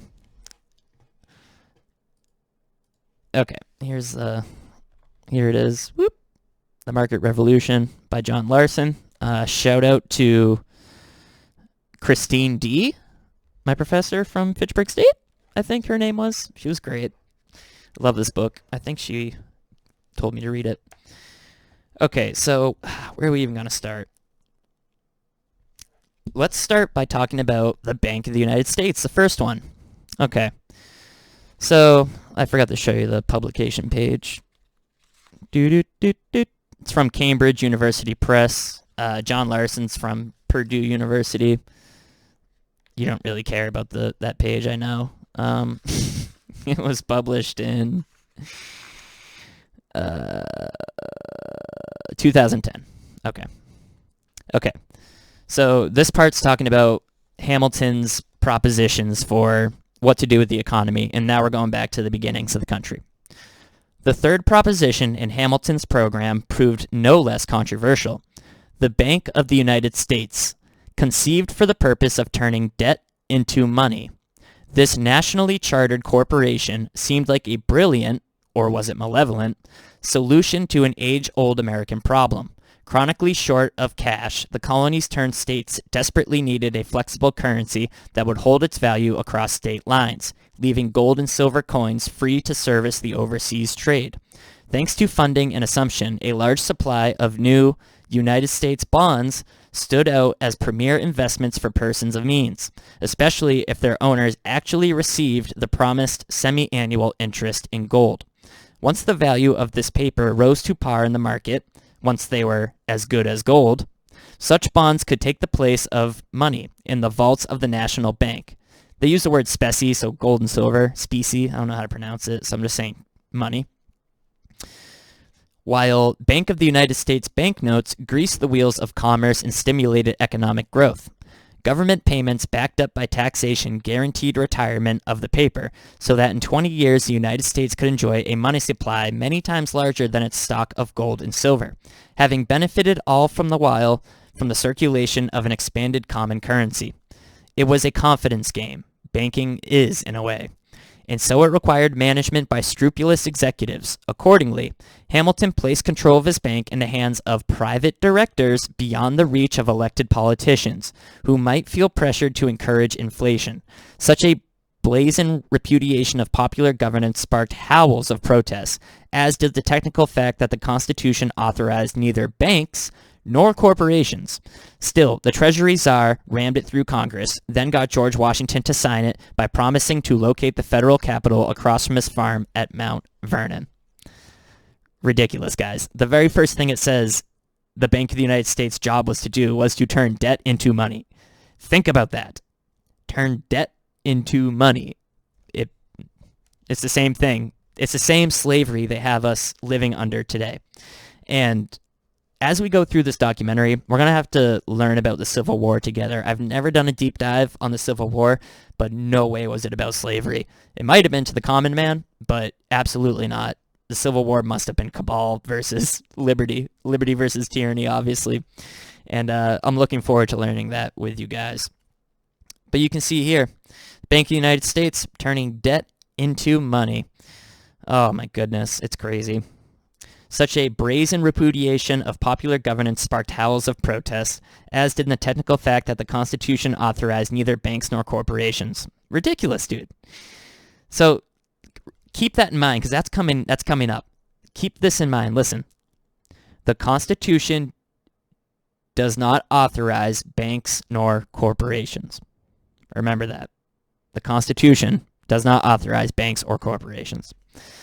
Still, the Treasury Czar, Hamilton, rammed it through Congress, then got George Washington to sign it by promising to locate the federal capital across from his farm at Mount Vernon. So, yeah, this is 1793, I think. So, that's obviously not why Washington did it. Washington did it because he was a Freemason, too. And Freemasons take oaths so that they will always put their Masonic brothers before anything and everything. They take blood oaths on that. So Hamilton, as a Mason, told George, I really need you to let me do the central bank. We need to let the European bankers have complete control of this country we're making. And George Washington said, I took an oath, okay. And there you go.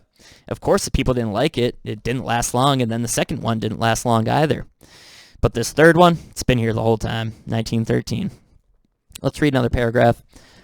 Hamilton's reach exceeded his grasp in 1793 when he pushed for bounties to manufacturers. All but a tiny fraction of Americans earned a living directly from agriculture, and few saw much need to change this situation. At best, urban artisans hoped for import tariffs that would shield them from British competition while they grew into their role as suppliers to an independent people. But Hamilton wanted something different, rejecting tariff protection because it endangered the revenue stream that paid for his bonds, and also because it favored the independent artisans who tended to oppose Federalist policies. My gosh, this guy, Hamilton sucked. Hamilton asked for a system of bounties for large manufactories that quickly could establish competitive output and would be headed by wealthy gentlemen whose politics he trusted. His model for such development was the Society for the Encouragement of Useful Manufactures, or the SEUM of Paterson, New Jersey, launched in 1791.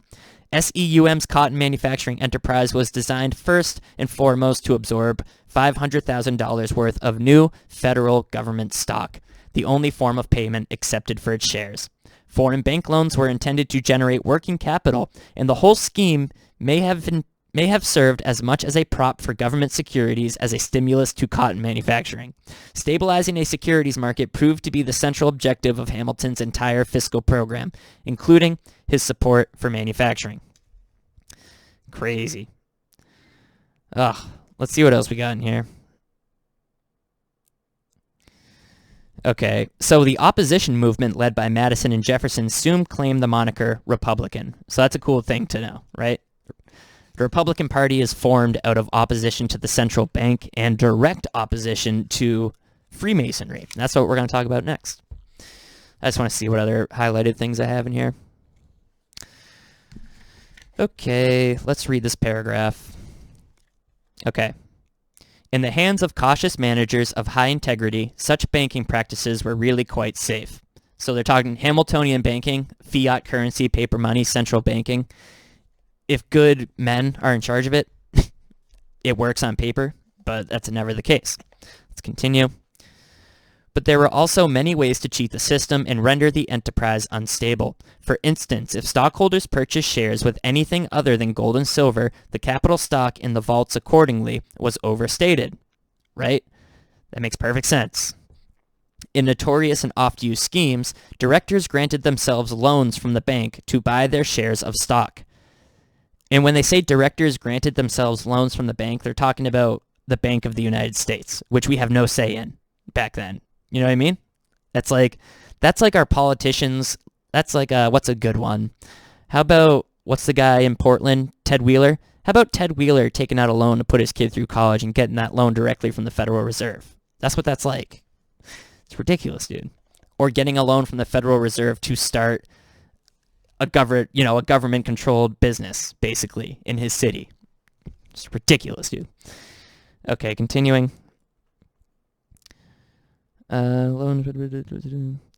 So effectively backing paper notes with more paper IOUs and nothing else. In the absence of regulation to the contrary, bank directors made loans to friends or political allies without reference to their credit worthiness. In this way, lending practices profoundly affected access to credit for individuals, classes, or groups of people. Political parties, for example. Unwilling to foreclose such loans because of the entanglements of friendship, bankers might put their enterprise at risk. If banks collected savings deposits and then failed, depositors lost real money, while defaulting borrowers might escape repaying their loans. An outcome that seemed especially unjust to ordinary people. Finally, unscrupulous banks could issue far more notes than they ever could redeem, risking a run on the bank if customers lost confidence for any reason. Classic, dude. Classic.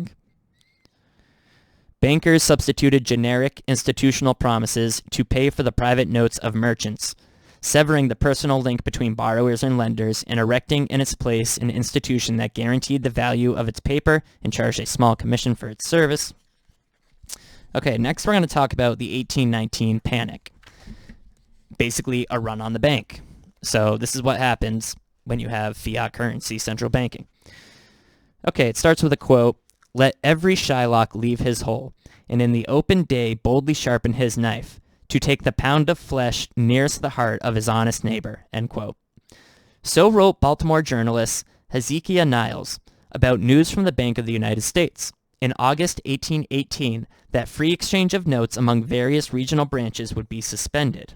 Ranting wildly in graphic prose, Niles condemned the rag barons and their paper system for the criminal abuse of honest people and taxpayers.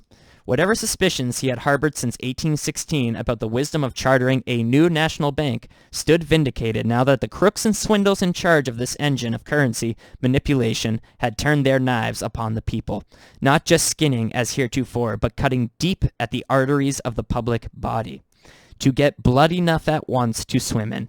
So began the national nightmare known as the history as the Panic of 1819. What caused it? It says in the beginning here, free exchange of notes among various regional branches would be suspended. Okay. Part and parcel of the post-war economic boom had been a dramatic expansion of the American money supply. As exports recovered from the wartime disruption, productivity expanded, and the promise of rapid growth returned. State and local banks, especially in the West and South, multiplied their loans and note issues with little regard for gold and silver reserves or underlying values. And to explain this real quick, so let's hypothetically say we have a central bank, and that central bank creates currency, and then a government is formed, unrelated to the central bank. The government wants to use the central bank, and the government needs an original loan. Let's say this new government wants $1. The central bank says, here's $1, but you owe us $1.05 because we're, the interest rate. And you got to ask yourself, how could that government ever pay that interest rate if all the money in the government's circulation is at $1? How are they going to create that 5 cents? Well, that's how fiat currency systems work, is they work on speculation, and you take that same principle, and from the top down, from the Federal Reserve down to the bank that you use, that's what it's all relying on.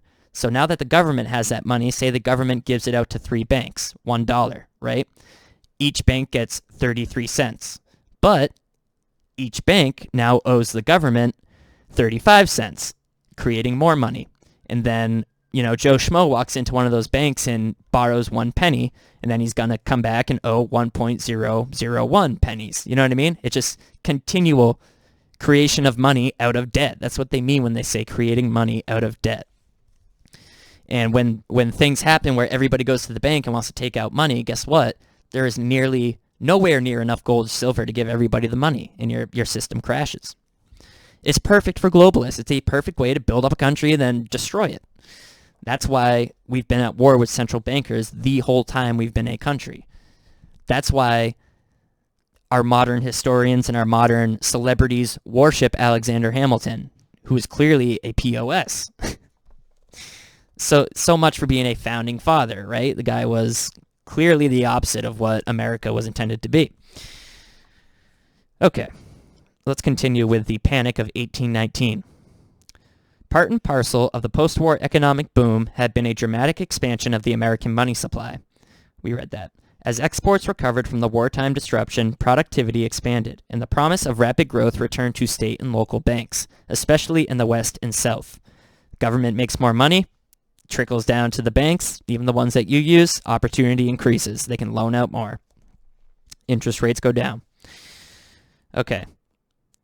Especially in the West and South, where they multiplied their loans and note issues with little regard for the reserves or underlying values, all banks had stopped converting paper money into coin during the late war, so there was no effective check on this proliferation of banknotes.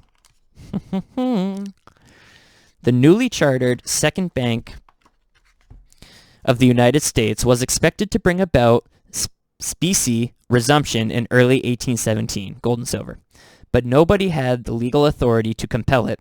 As a result, the new central bank joined the expansionist parade, showering loans and notes on eager customers until its total liabilities outran the specie in its vaults by a factor of 10 to 1.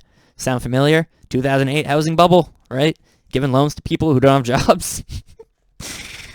Okay. By early 1818, confidence in American banknotes began to slide. Spanish silver dollars commanded a 4% premium in Boston, creating the absurd possibility of drawing specie from the banks at par and selling it back for a profit over and over again. Good money drained away to speculators and reckless Western banks, while questionable paper piled up in the hands of more conservative banks and accounts owed, but not paid, to the Treasury or the Second Bank. In the summer of 1818, as this unstable monetary whirlwind spun out of control, the Bank of the United States suddenly called for a drastic contraction of credit. In the circular of August 28th, to which Niles was responding in the previous quotation, the bank stopped the flow of coin from solid to shiftless branches. At the same time, the directors called in millions in loans and demanded payment of outstanding balances owed by the state and local banks. Debtors and debtor banks scrambled for cash, calling in their loans and liquidating everything they could, driving down prices for the cotton, foodstuffs, and western lands against which such loans had been taken. In just over 1 year, the total demand liabilities, funds on deposit plus banknotes in circulation, of the second bank shrank from $23 million to $10 million. Wow, $13 million gap.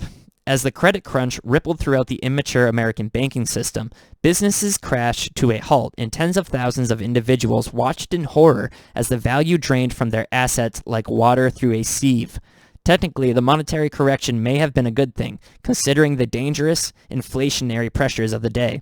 But the bank's draconian contraction set off a full-blown financial crisis, the likes of which Americans had never seen before. As William Gouge put it in his sharply critical short history of paper money and banking in the United States, the bank was saved, but the people were ruined. It's funny, we were just talking about him. There can be little doubt that the sharp contraction of the money supply is what triggered a downward spiral in American prices and employment.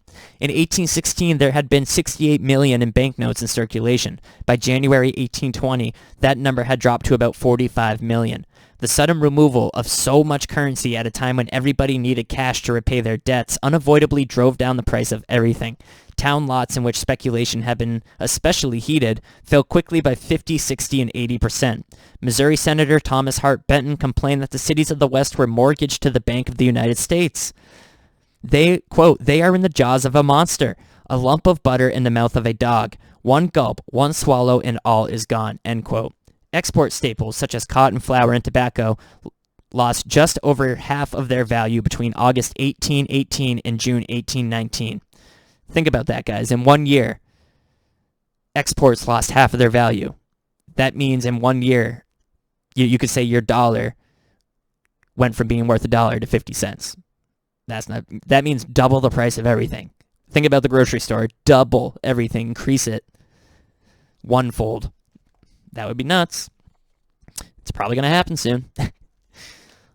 Although the physical volume of exports did not decrease, public land sales crashed from 13.6 million in 1818 to under 2 million 2 years later. Thousands of individuals defaulted on their obligations to the Federal Land Office. Falling agricultural prices made it impossible for farmers to repay their loans for capital improvements, exposing their means of a living to the danger of foreclosure. For want of cash, consumers stopped shopping and country merchants failed, awash in debt for expensive goods they could not sell except at a loss. Country people retreated into the semi-subsistence ways of their fathers, making do with homemade things and what they could gain from local barter and exchange. Wow. Town people faced new forms of distress rendered disastrous by the sharp rise in the concentration of propertyless workers. Unemployment spiked in 1819 and remained high for at least 2 years after that. One 1820 report from Philadelphia estimated employment in major handicraft industries as down 4/5, 80%, from what had prevailed in 1815, even before the big boom. Hezekiah Niles thought as many as 50,000 people were out of work in Baltimore, Philadelphia, and New York.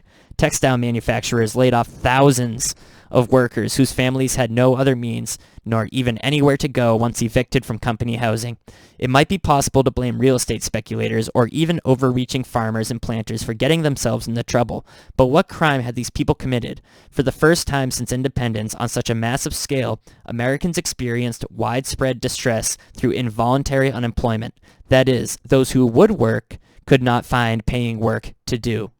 One young man in Poughkeepsie, New York, despairing an honest living, stole a horse in order to spend 8 years in the state prison. There, at least he would have bed, board, and employment.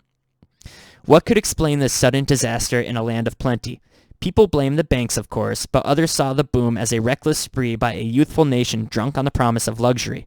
Mordecai Noah, editor of the Tammany newspaper in New York, National Advocate, likened the condition of the nation to an overgrown and pampered youth with a constitution unhurt and passions unrestrained, vaulting and bounding to ruin. I think we'll stop there. I like what he said first. People blame the banks. Yeah, it was the Hamiltonian central banking that caused that panic, which was devastating to the people of this country, right? And what we just read, what we just listed off, if that happened today, I mean, when it happened back then, it was terrible. People died in the streets starving. But if that happened again today, which at any moment they could orchestrate it and cause it to happen, oh boy, it'd be just like The Purge. Okay, what else we got out of this book? Great book, great book. Give me a minute here. Okay, I think we're good. Let's see what else we got. So, we've established a lot the role of Freemasonry, and we've established in our country, and we've established that there's always been a battle between liberty and tyranny. So I think what we're going to do next is hop over to the computer interwebs, and we are going to read two works. The first one we're going to read is the New York State Anti-Masonic Convention, held at Utica, August 11th, 1830. So, first of all, let's talk about the, let's see here. Everything we've been talking about has been from the late 1700s up until about 1840. That's the first section of our documentary. That's what we're discussing. So, we have, you know, these enlightened thinkers, Freemasonic guys drafting the Constitution. They're not all getting along with each other. Jefferson's about liberty. Hamilton says that the common man's a savage. So we have the duality of Freemasonry really coming through in the early thoughts and writings of the Founding Fathers. So we would go back and forth in those early years from, you know, a liberty-based type of philosophy like Jackson. Then we would go back to a globalist, Freemasonic, ecumenical type of thinking, like under people like Hamilton. He wasn't president, but you know what I mean. And up until 1836, our country had already gone through two central banks.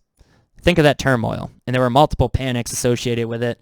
And two times in the first 40 years of our country, pretty much, central banks, you know, lied their way in, snuck their way in through politicians like Hamilton and through, you know, influential people like Hamilton.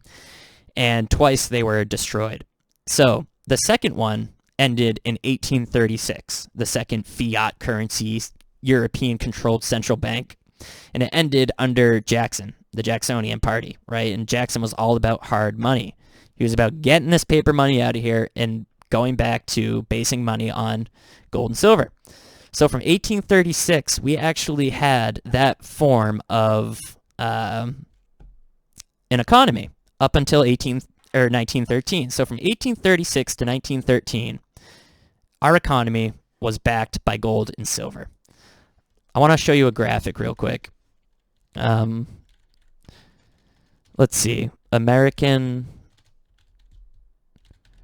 debt graph history. You guys maybe have seen this before, but we haven't always been in debt as a country. In fact, look at oh, come on. Okay, so on the bottom right here is the year, and going up is the amount of debt. Look at right where we're talking. The destruction of the second bank was in 1836, and look at, for once in our country's history, we had no debt. In fact, we had money, and this graph doesn't show it, but it would dip down a little bit. How crazy is that? And then 1913, look at the debt go up. Right at the Great Depression, right with the central bank, the Federal Reserve was created in World War II, of course, and it's just skyrocketing ever since. But there's been moments where we've been out of this beast system, this European-controlled central banking Rothschild Federal Reserve system. And the time we're talking about right now is that time in 1836. So pay very close attention to what was happening in 1836. And we're going to begin with this, the Anti-Masonic Party. Now, this Wikipedia description is going to shock you if you don't know that this was a thing. First of all, it was founded by John Quincy Adams, among others. So, a true founding father, right? Founded the Anti-Masonic Republican Party. Okay, the Anti-Masonic Party, also known as the Anti-Masonic Movement, was the first third party in the United States. How about that? The very first third party in the United States. And what do we need today more than anything? A third party. We need this third party again. It strongly opposed Freemasonry as a single-issue party, and later aspired to become a major party by expanding its platform to take positions on other issues. Single-issue party, guys. So this was such a big deal. They only needed one issue to get national attention and become the first third party, and that issue was Freemasonry. And I'm going to remake the episodes, but I'll show you here in New England, cemetery after cemetery. This was the zeitgeist. Freemasonry and these societies, these brotherhoods, fraternities, orders, all this stuff was so popular up until the 1960s or so. It was everything to these people. Their doorways were symbolic of Masonry. Their gravestones are symbolic of Masonry. This was a big, big deal. So back in the day, it was in the open. The people knew that Freemasonry controlled our government back during this time. And they knew it enough where they made a party to defeat it because they knew what it was doing. The party was founded in the aftermath of the disappearance of William Morgan. Now, William Morgan published a book exposing Freemasonry for being satanic, Luciferian, and they killed him. The Freemasons. Classic.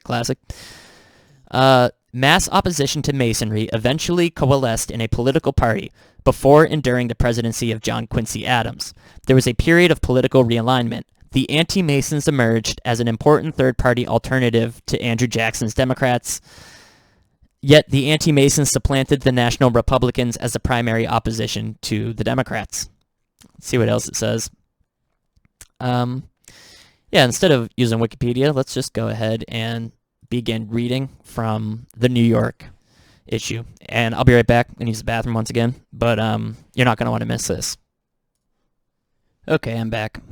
Where we're going to wrap up part one is the anti-Masonic Party, and we're going to read a few of their proceedings. So like I was just saying, we're in the 1830s right now, and we've laid out that since the beginning. Hey, my phone's ringing.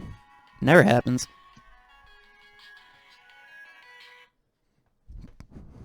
Spam.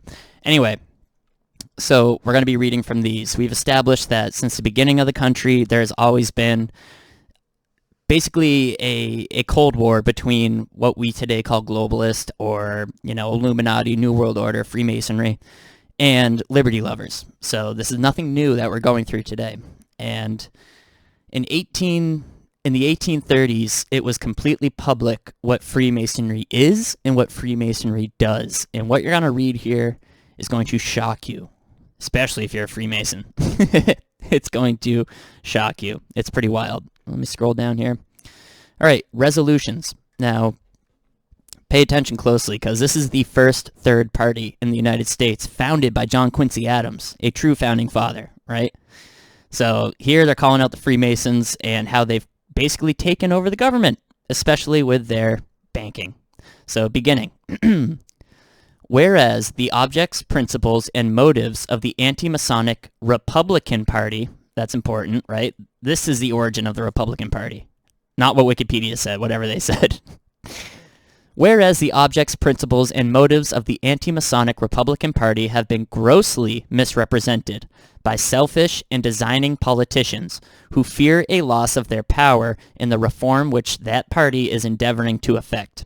And whereas such has been the influence of Freemasonry, that it has to a great extent controlled the press, and thereby has been able to mislead and deceive large portions of the people.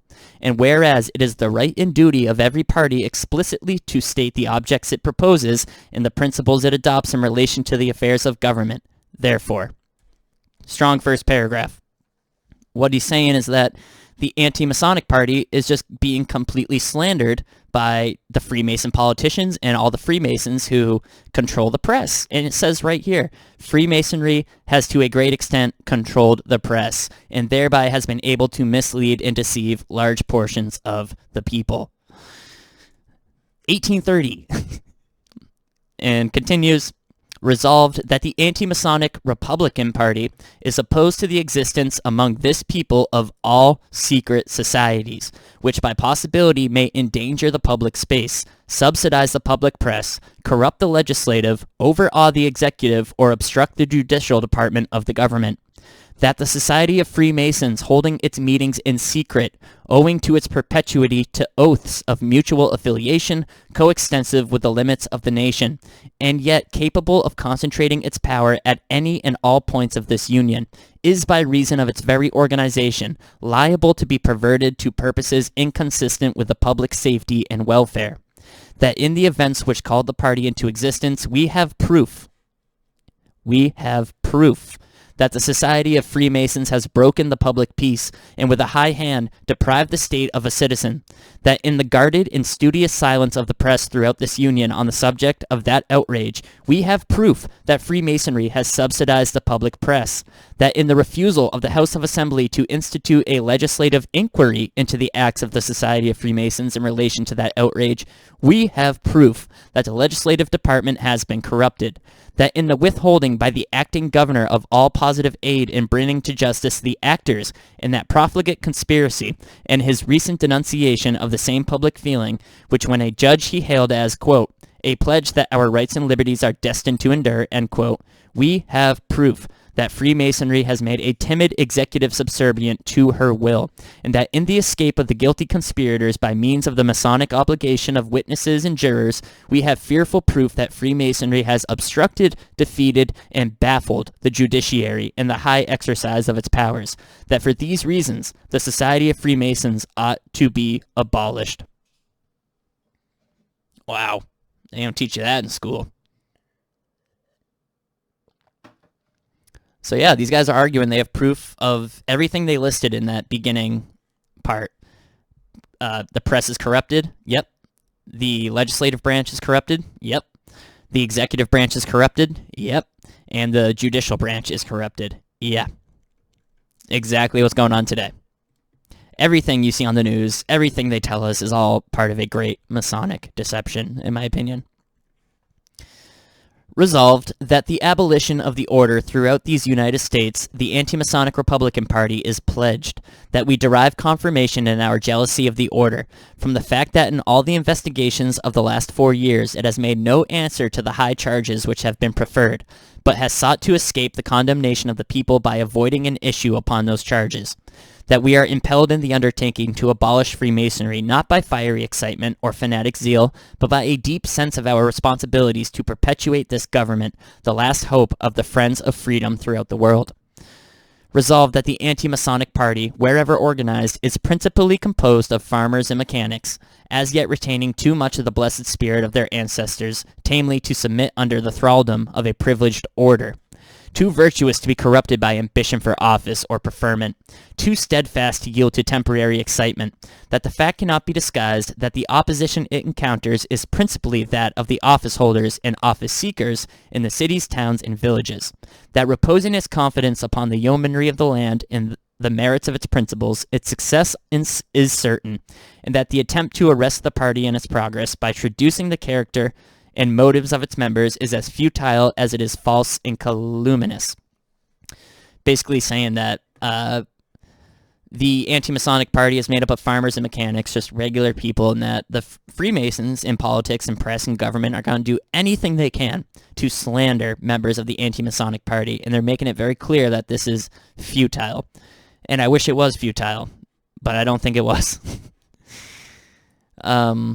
Resolved that the ballot box is the constitutional tribunal established by the founders of this government for the redress of all great political evils and abuses. That to the ballot box we bring the question whether Freemasonry shall stand or fall, casting our votes for those who accord with us an opinion on this important subject. And that it is not proscription on our part to withhold our suffrages from those who, whether they be or be not members of the institution, refuse to cooperate with us in the attempt to abolish it, since the disqualification, like all disqualification resting in opinion, is voluntary with themselves. Resolved, that we do not require Freemasons to reveal the secrets of the institution, if any such secrets there be, that we require only of them as we do of all other citizens, that by their open and decisive conduct on the question at the polls, they prove themselves friends of the people, in opposition to the claims made upon them by the order.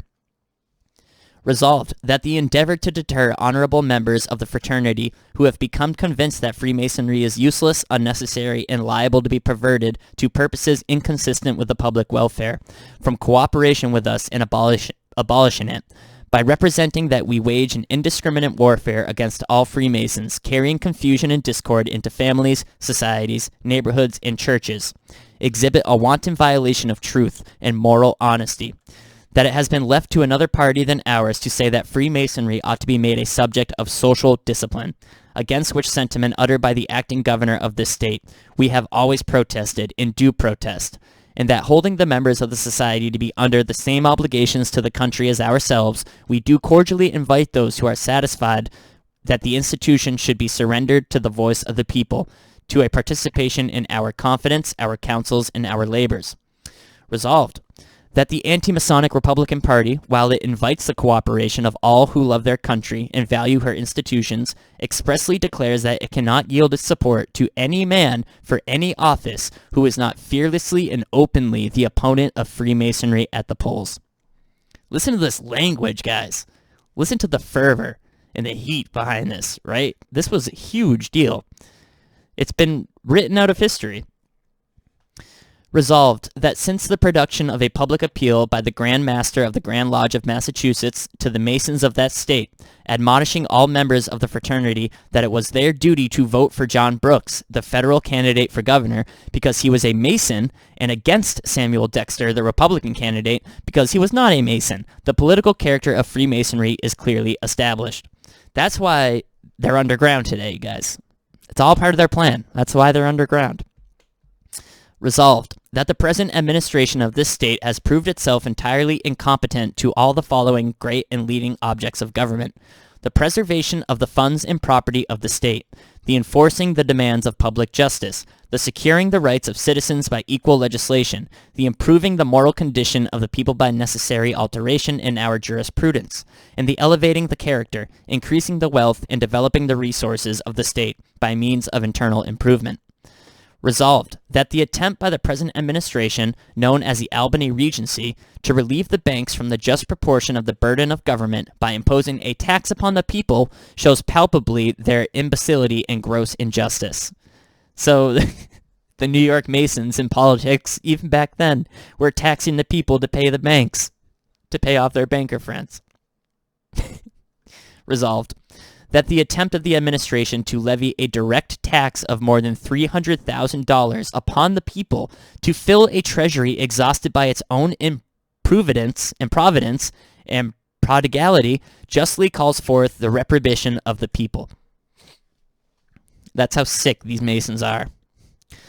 Resolved, that the prosperity of the state of New York is identified with the policy of the protecting system and works of internal improvement, that the present administration has deceived the people in relation to the former, while it has pursued the cruel policy of a stepmother towards a latter, that the Albany Regency, in relation to the canals, have shown themselves incapable of appreciating their value or pursuing the policy which will preserve them.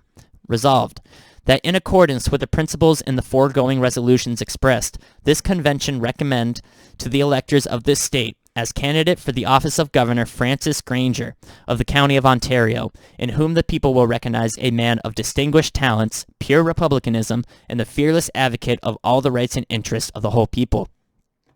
Resolved, that we recommend to the people of this state as candidate for the office of lieutenant governor, Samuel Stevens of the city and county of New York, a firm and decided opponent of secret societies, a tried and faithful servant of the people, a man of extraordinary ability and moral worth, and one whose election is preeminently to be desired, in view of the great work of redeeming the character of the Senate of this state, begun under so favorable auspices by anti-Masonry.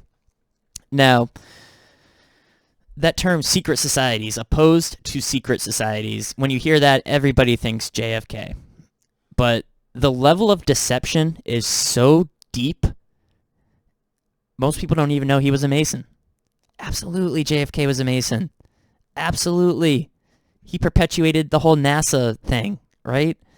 And if you're not at that point yet, take your time, you'll get there. But yeah, JFK was a Masonic deceiver, right? Unfortunately. I mean, sucks. And Donald Trump probably is too.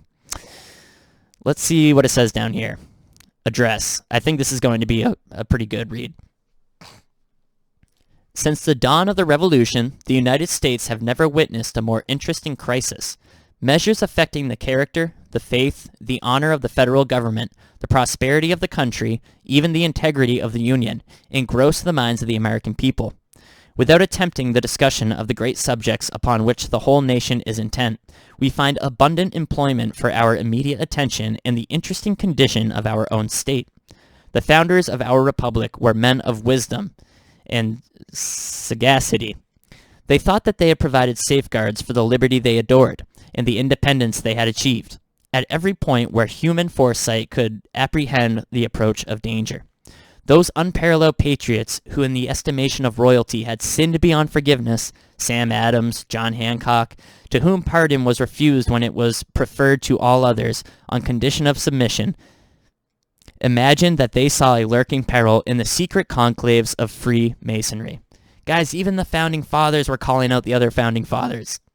Oh my gosh. American history has become such a joke. But the danger was too small or too distant to be perceived by the less acute and powerful optics of their contemporaries. Or their contemporaries were all in on it. And their prophetic forebodings were unheeded by a generation, happy in the enjoyment of unequaled freedom and confident of its immortality. They're saying it was only one generation between independence and when this is being written. It took one generation asleep at the wheel for Freemasons to take over. Oh my God, we're on like our 4th generation in a row completely asleep at the wheel. This is bad.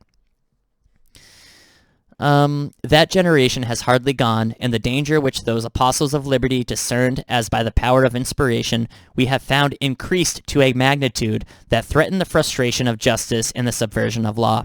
A vast effort has been made to shroud in mystery a transaction that now agitates this whole community. The story is as plain and simple as it is dreadful and alarming. Nearly 4 years ago, William Morgan was mysteriously absent from his family. His neighbors, obeying the impulse of sympathy, rallied to search for the lost man, and when they found, he had been forcibly conveyed away to detect and punish the malefactors who had feloniously stolen him from his country and his home, and as they soon apprehended, had deprived him of his liberty or life. They were soon filled with unbounded astonishment at finding themselves impeded at every step, that every effort was counteracted in every exertion frustrated by the incessant activity of a portion of their fellow citizens. Basically, they're trying to figure out, hey, what happened to William Morgan? And the people, every avenue they take to try and find out, they just get stopped. You know what I mean? Oh, nothing came up over here. You know what I mean? Yeah. This is Freemasonry in action. Alarm succeeded astonishment when they discovered the appalling fact that all concerned in the lawless deed and all who had labored to conceal the act and its perpetrators were members of a particular fraternity. When they ascertained that the immediate actors were men of blameless lives, bound to society by the strongest ties and endearments, of elevated standing, and distinguished by offices and honors, they were forced to the conclusion that the act was not the deed of the implicated individuals merely, but that it was the institution of which they were members, which had sinned through their instrumentality. Hostility was transferred from the infatuated instruments of atrocity to the power that deliberately employed them, and a people born to be free rushed together to preserve the government of liberty and law, secured by the toil and the wisdom of their fathers for the benefit of mankind. Unforeseen difficulties awaited them and thickened as they progressed. The press, exultingly regarded as the proud palladium of liberty, proved recreant in its service at the command of the all-powerful order. It uttered forth its thunders to blacken the character of its intended victim and mark him for destruction. So, first, the newspapers painted William Morgan as a madman, right? The guy that they just killed, the Freemasons, had their Freemason press paint him as a madman. When the sacrifice was effected at the same command, it was silent as the house of death, or spoke only to mislead or defame. Every engine of detraction was put in operation to discolor the acts and belie the motives of those engaged to effect the purposes of humanity and justice. The implicated fraternity turned their batteries of defamation against every magistrate and public functionary who dared to perform his official duty. Convicts, by their own confession, and by the verdicts of juries, were caressed, cheered, and represented as enduring the suffering and entitled to the honors of martyrdom. Unprincipled politicians declared the blessed spirit which animated the people and gave assurance that our liberties were destined to endure, to be only the zeal of aspirants struggling for ascendancy. The men in power, intent only to uphold a domination that heaven never gave by means that can never sanction, represented the effort to maintain the supremacy of the laws and fulfill the requirements of justice as a mean contest for the possession of the offices which they enjoyed. Dangers and difficulties are the proper stimulants of generous minds. Perils try the souls of men. The contest with the order was vigorously maintained. New presses were erected, called into existence by the energies and sustained by the exertions of a virtuous and indignant people. No cause in our free country ever encountered embarrassments so complicated or difficulties so formidable, and yet none ever progressed so rapidly. There is no other subject interesting to the whole human family, the discussion of which is forbidden, in this land of free inquiry, by any portion of our citizens. Notwithstanding all impediments, friends to the cause have multiplied as far and fast as information could be extended, and the anti-Masonic party from a village meeting of a few neighbors now probably numbers within its ranks 1/4 of the electors of this union, and is now increasing with unprecedented rapidity. The conflict is not yet ended. We have recently seen the characteristics of the order illustriously displayed in the refusal of Masonic witnesses to be sworn, when a brother was on trial, and to answer interrogations declared by the court to be pertinent and proper after they had taken the oath to tell the whole truth. The severest penalties known to the laws promptly inflicted by a firm and fearless judge were powerless against the obligations of the institution. What an important line. They're saying the judges can't even break through the oaths that these guys take. Their oath is to Freemasonry. It's terrible. Justice was resisted and mocked in her temple, and her ministers insulted and condemned her at the altar. Talking about the Masons. Wow. Well, guys, part 1. This was cool. So where we're basically leaving off is the second bank of the United States was destroyed, and we have, once again, we are backed by gold and silver, a regular system. A good system, not a fiat currency system. And we also have the Republican Party becoming very popular, which is the anti-Masonic Republican Party. So this war between the globalist tyrants and liberty-loving Americans was in full swing in 1830. Full swing. And the years surrounding 1830. Now, in the next episode, we're going to work our way up to the Civil War, right? And if it's anything like the 40 years we've gone through already, of course, we're going to see the same Freemasons and the same institutions at play. And I'm very excited. That's going to be very fun. Of course, after the Civil War is when they signed the Act of 1871. And this is going to be a very big part of what we talk about. This is the act that made the District of Columbia its own government. Right. So remember when we talked about how the Constitution, we read it right out of one of these books. The Constitution says that, the Constitution isn't responsible for, banks or corporations. You can't, it can't be used to make corporations. Well, they were able to, what they did is they created an entity above the Constitution, right? If the Constitution can't make corporations or banks, they needed to make an entity that was above the Constitution. That's exactly what they did when they created the District of Columbia, right? So we're going to talk about it in the next episode. And, we're going to talk about the Maritime Admiralty Law thing. We're going to talk about the all caps names. And we're going to talk about the whole system, the beast system that we all live in. And it started right after the Civil War.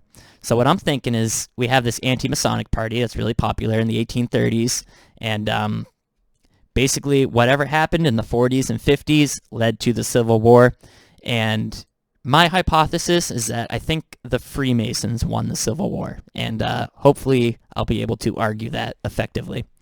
Thank you guys for watching. Looking forward to part 2. I will see you then. I might make a cemetery episode in between, but God bless, and I'll see you later. Soldiers, sailors, and airmen of the Allied Expeditionary Force, you are about to embark upon the great crusade toward which we have striven these many months. The eyes of the world are upon you. The hopes and prayers of liberty-loving people everywhere march with you. In company with our brave allies and brothers in arms on other fronts, you will bring about the destruction of the German war machine, the elimination of Nazi tyranny over the oppressed peoples of Europe, and security for ourselves in a free world. Your task will not be an easy one. Your enemy is well-trained, well-equipped, and battle-hardened. He will fight savagely. But this is the year 1944. Much has happened since the Nazi triumphs of 1940-41. The United Nations have inflicted upon the Germans great defeats in open battle, man to man. Our air offensive has seriously reduced their strength in the air and their capacity to wage war on the ground. Our home fronts have given us an overwhelming superiority in weapons and munitions of war, and placed at our disposal great reserves of trained fighting men. The tide has turned. The free men of the world are marching together to victory. I have full confidence in your courage, devotion to duty, and skill in battle. We will accept nothing less than full victory. Good luck, and let us all beseech the blessing of Almighty God upon this great and noble undertaking.